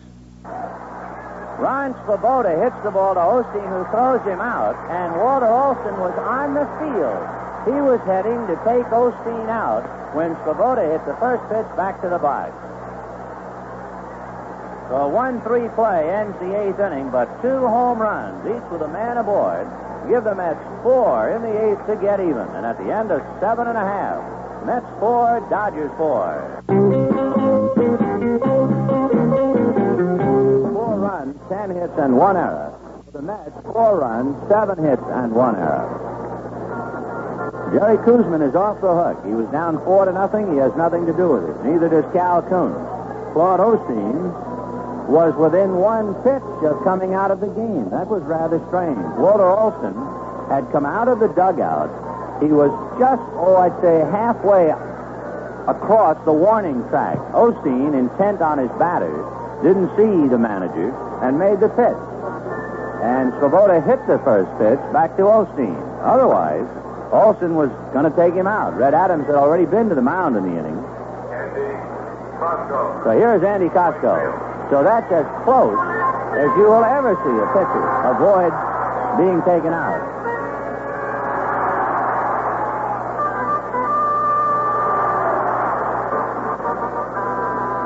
Nolan Ryan has had the reputation and has showed it that he can throw as hard as anybody.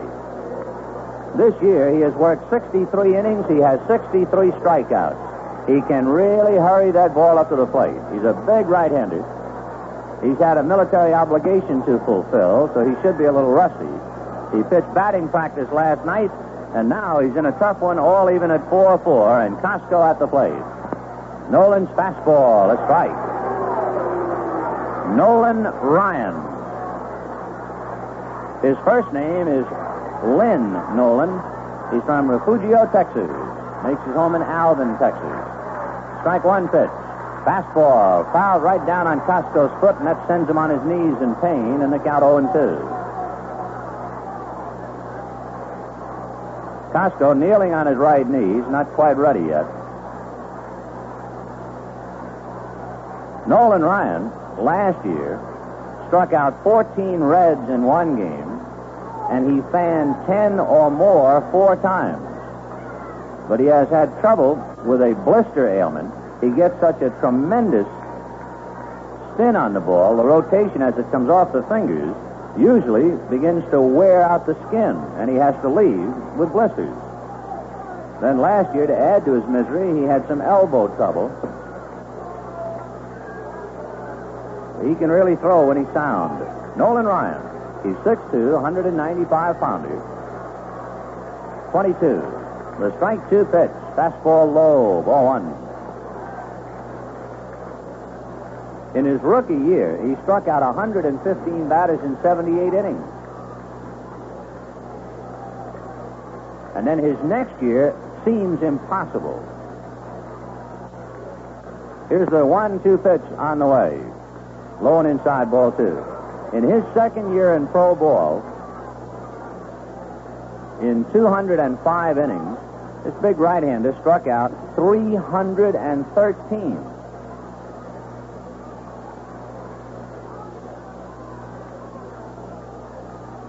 Nolan into his windup, and the 2-2 pitch. Fastball swung on and missed, got away from the catcher, but Costco is still at the plate, and Dyer will throw to Clendenin, the out recorded there. So Andy strikes out, 1 away.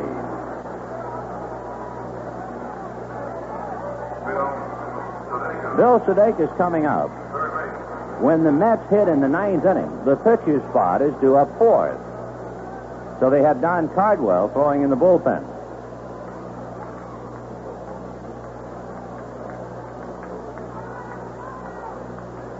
Bill Sudeikis singled to left in the 2nd inning, went out to deep left field in the 4th, and singled to center in the 6th. He hit one right through Kuzman's legs.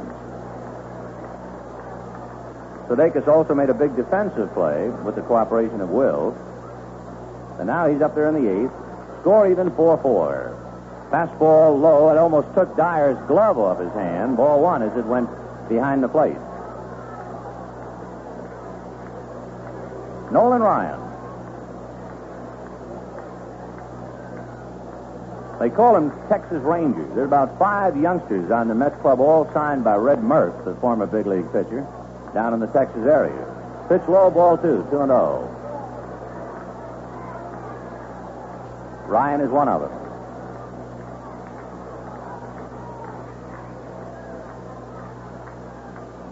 Now the 2-0 pitch on the way. Sudeikis takes a look, and that's low. Ball 3. Kuzman, who started the game, was signed by Red Murph. 3-0 to Sudeikis. Bill had a quick look, and the 3-0 pitch on the way. Fastball is low. Ball 4.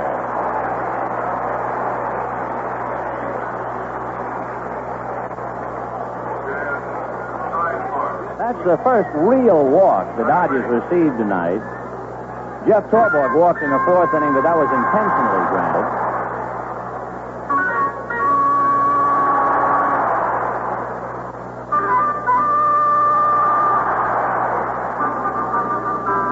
Here is Ted Sizemore, hit into a 4th play, and then doubled and singled.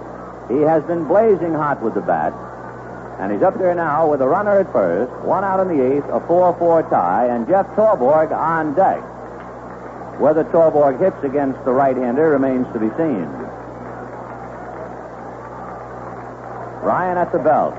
The pitch to Sizemore, high, ball 1. Left-hander Jack DeLauro has joined Don Cardwell in the Mets bullpen. Ryan, as we said, is rusty. 1-0 the count to Ted Sizemore. Right-hander looks at first. The pitch in there. 1-1. Yogi Berra doing a little cheerleading from the Mets dugout, pacing up and down the length of the bench. Pitching coach Rube Walker, hands stuffed in his hip pockets, watching another young Mets pitcher on the firing line.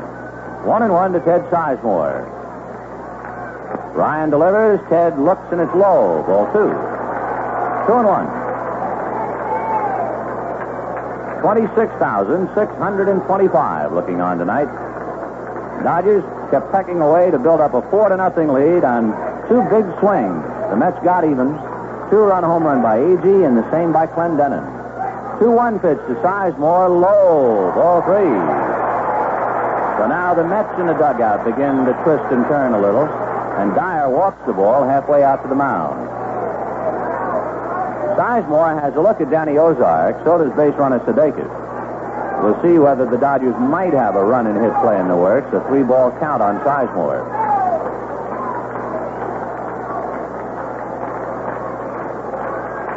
Sudeikis taking his lead, short lead. Ryan checks. He does not go. The pitch, strike two, a breaking ball. So Ryan came back with the breaking stuff, 3-1, got it over. Well, we'll see if they put that run and hit on now with a full count and 1 out. Sudeikis takes a little bigger lead this time, and he goes. Sizemore swings and misses. Dyer goes to Weiss, and the ball gets away from Weiss, and safely into second is Sudeikis, head first. We'll see how they rule it. We do know that Sizemore has struck out for the second out, and it'll be a stolen base for Bill Sudeikis. So Nolan Ryan has gotten 2 outs the way he usually does, strikeouts, and Willie Crawford starts to come up the dugout steps, stops for a moment to listen to his manager, still on the steps, wearing a helmet, and now goes back down the steps. So let's see. It looked like Crawford was coming up, and apparently he will not. He will give way to Tommy Haller. And it is Haller who gets the stick and comes up.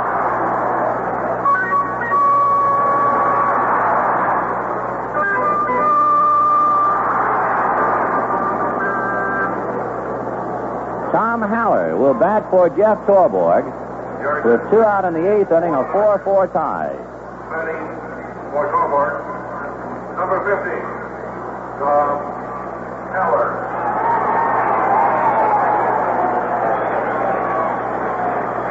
There is another thing to add to the pleasure of the ball game, to add to the conjecture of what will happen here tonight when it's all over. That is, if Haller does make out, and he is going to be walked intentionally. Well, that's very important, because it means that if the pitcher makes out, or whoever bats for him, Willie Davis will then be the number 3 hitter in the 9th inning. Unless the Dodgers get a run and win it, of course. So you can outthink this ball game right down the hallway. Haller is getting the intentional walk, and now Willie Crawford will come out after Tommy goes to first.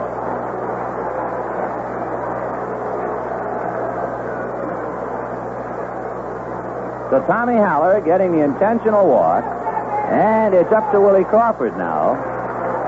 And boy, this is really something, isn't it? Crawford is coming up trying to win the game. If he makes the last out in the 8th, Willie Davis will get another shot at extending his streak. For the Dodgers, batting for both teams, number 27, Willie Crawford. Willie Crawford with 2 on and 2 out in the 8th, a 4-4 tie. Crawford hitting .262, and he checks in now against the hard-throwing right-hander Nolan Ryan. Dyer straightened up to check the outfield. Duffy now goes into a crouch, and Ryan is ready. Set at the belt. The right-hander delivers. Crawford swings and misses. Ryan, who lives on the strikeout, both of his outs in the inning are strikeouts. Costco and Sizemore. 0-1 to Willie Crawford. 4-4, bottom of the 8th, 2 out. Strike 1 pitch. Fastball low, just missed at the knees. 1-1. The Dodgers trying to keep pace with the other contenders in the Western Division. They all won this afternoon. The Mets trying to pick up a game on the Cubs. The 1-1 pitch. Crawford takes strike 2.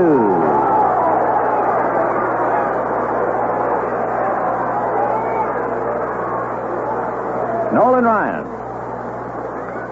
wears Willie's hitting streak on his back. Number 30.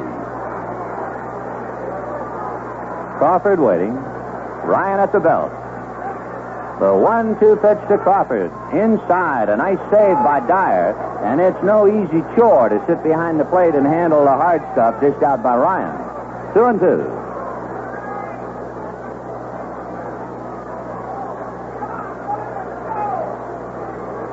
Sudeikis at second, Haller at first. That's not much running speed out there. Here's the 2-2 pitch to Crawford. Fastball away. Ball 3.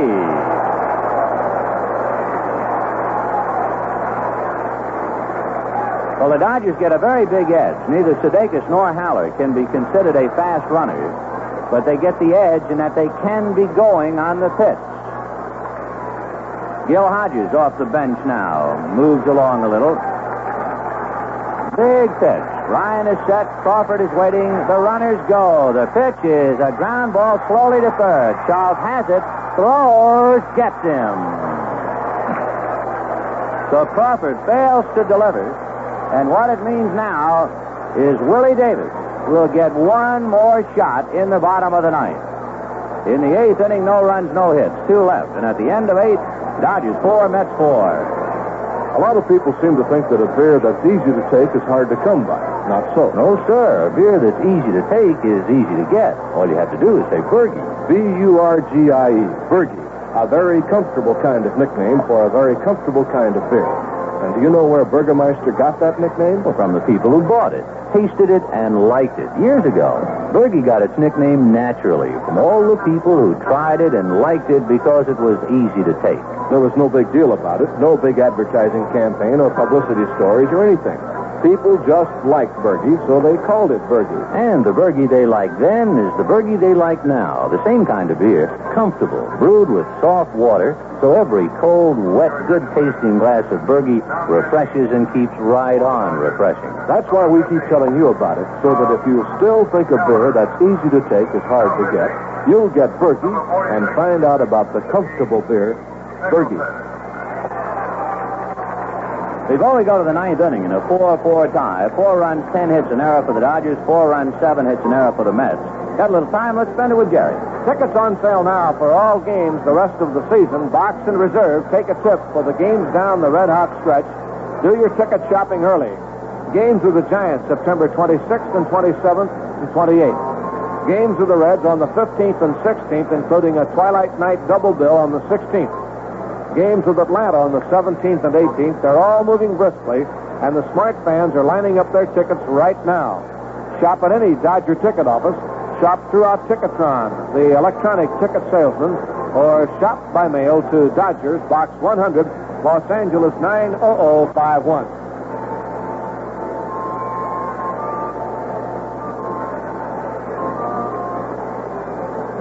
All right, let's go along into the ninth inning, and here's Vince. All right, Jerry. Pete Mickelson is loosening up to Tommy Haller.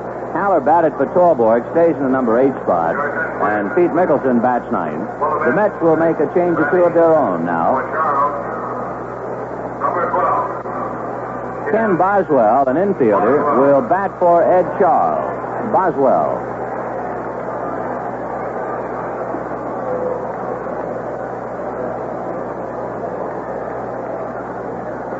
A 4-4 tie in the ninth inning.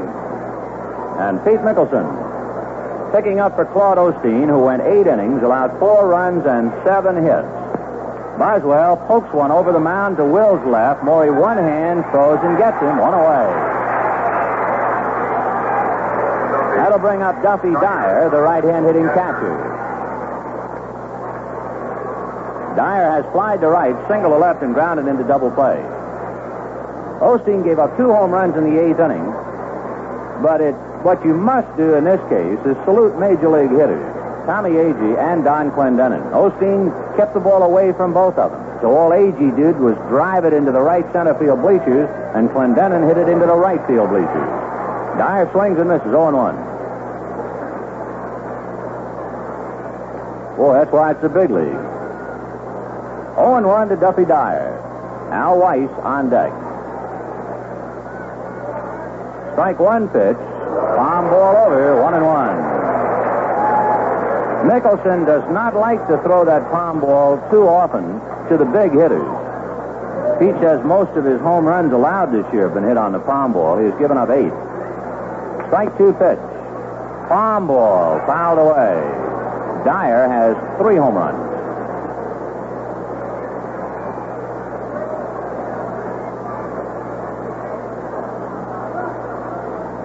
A 4-4 tie in the ninth inning. A great way to finish up an important homestand. Pete reading Haller. Strike 2 pitch.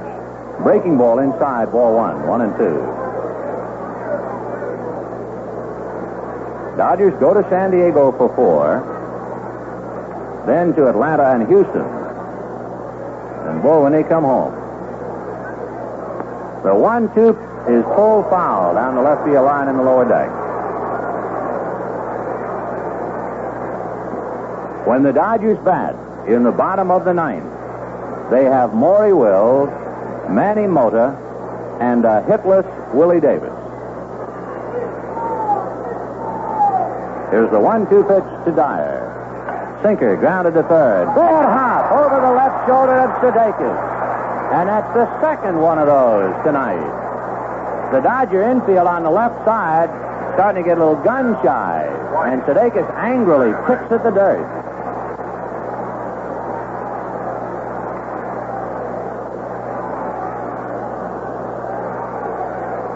So a bad hop single puts the Mets with a base runner at first, 1 out in the ninth. And here is Al Weiss. He's 0 for 3. Sudeikis plays up inside the bag. Mickelson out of a stretch, checks first, delivers, and the sinker is bunted up along first. Mickelson picks it up and lobs to Parker, and he almost had Weiss run under that cause. He just did get him, 1-3. So 2 down, and now let's see, who will it be? It's not going to be Nolan Ryan. It's going to be Art Shamsky, who takes off the windbreaker in the far corner of the Mets dugout. You just about have to pitch to Shamsky because on deck is A.G., but Walter Olson wants to discuss the matter with Pete Mickelson right now.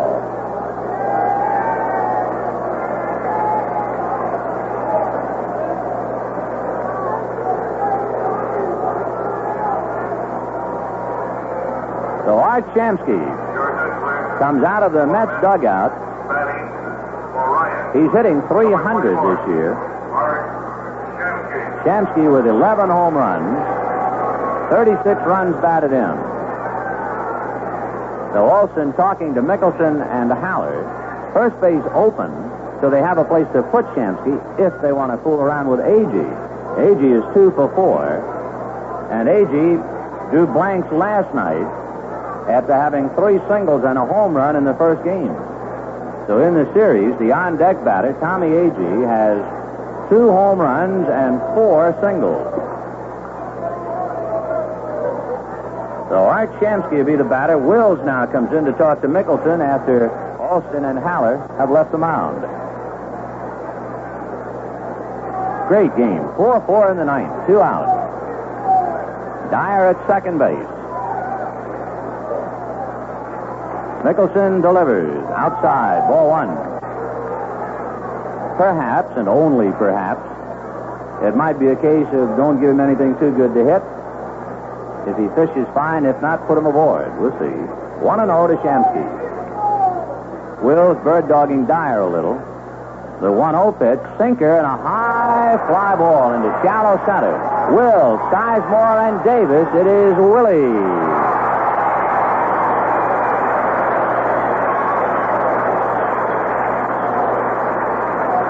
Okay, we got a lot of things on the line. The ball game and Willie Davis streak coming up. No runs, 1 hit, nobody left. At the end of 8 1/2, a 4-4 tie.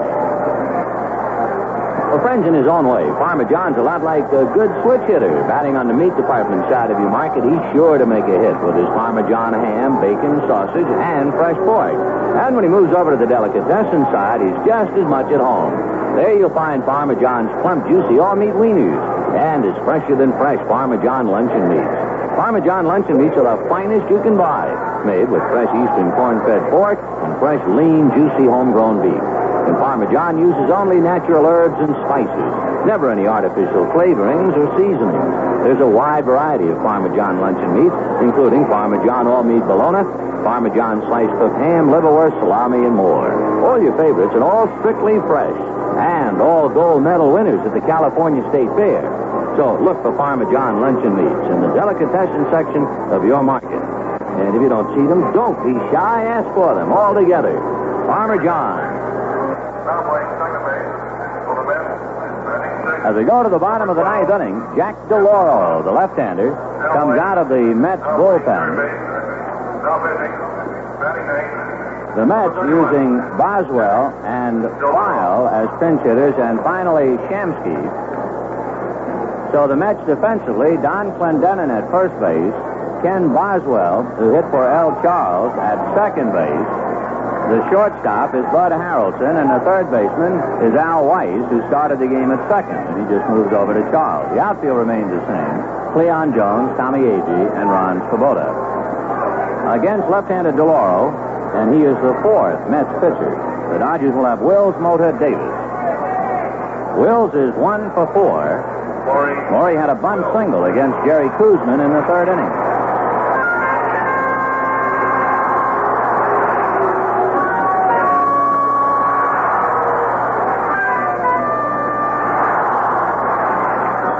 By the way, a gentleman called into the Dodgers switchboard and asked a question that many folks might wonder about. That is, if a ball game goes into extra innings and a man gets a base hit in the extra inning game, does that extend his hitting streak? And the answer is yes.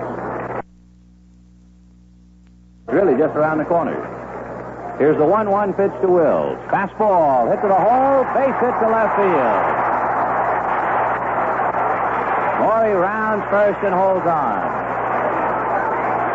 The batter will be Manny Mota, and let's clear the air, shall we, and pause for station identification. This is the Los Angeles Dodgers Radio Network. Fine food, popular prices, and smiling service are the favorite of visitors to Newton's Prime Rib of Phoenix, where you can use your Arizona Bank AmeriCard. KTAR Phoenix. Well, Wills has singled, and some more of the fun for the folks in the stands trying to figure out about Willie Davis.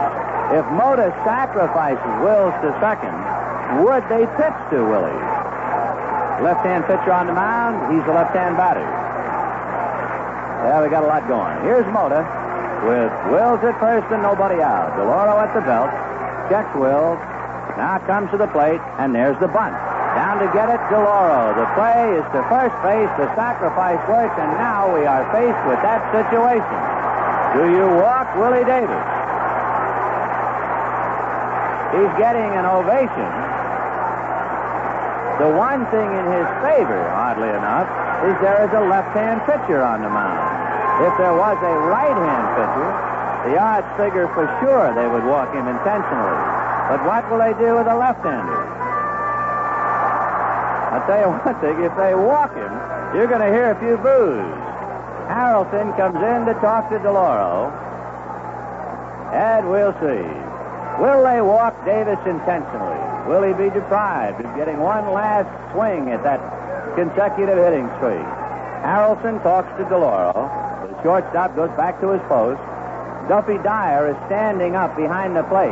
And let's see, if he does not go in a crouch, they're going to put him on. Dyer looks over at Hodges. He's not in a crouch.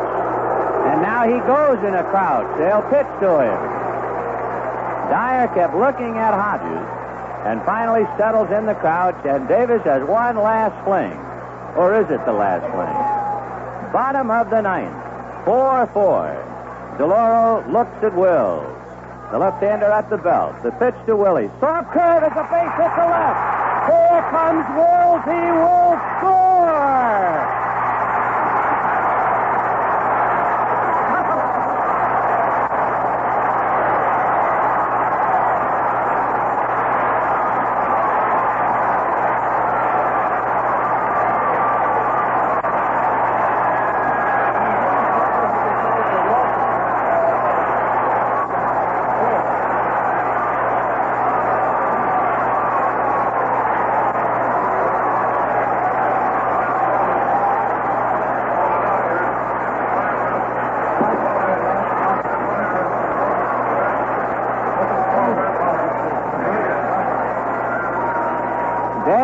Day and year after year, the Dodgers remain the Dodgers.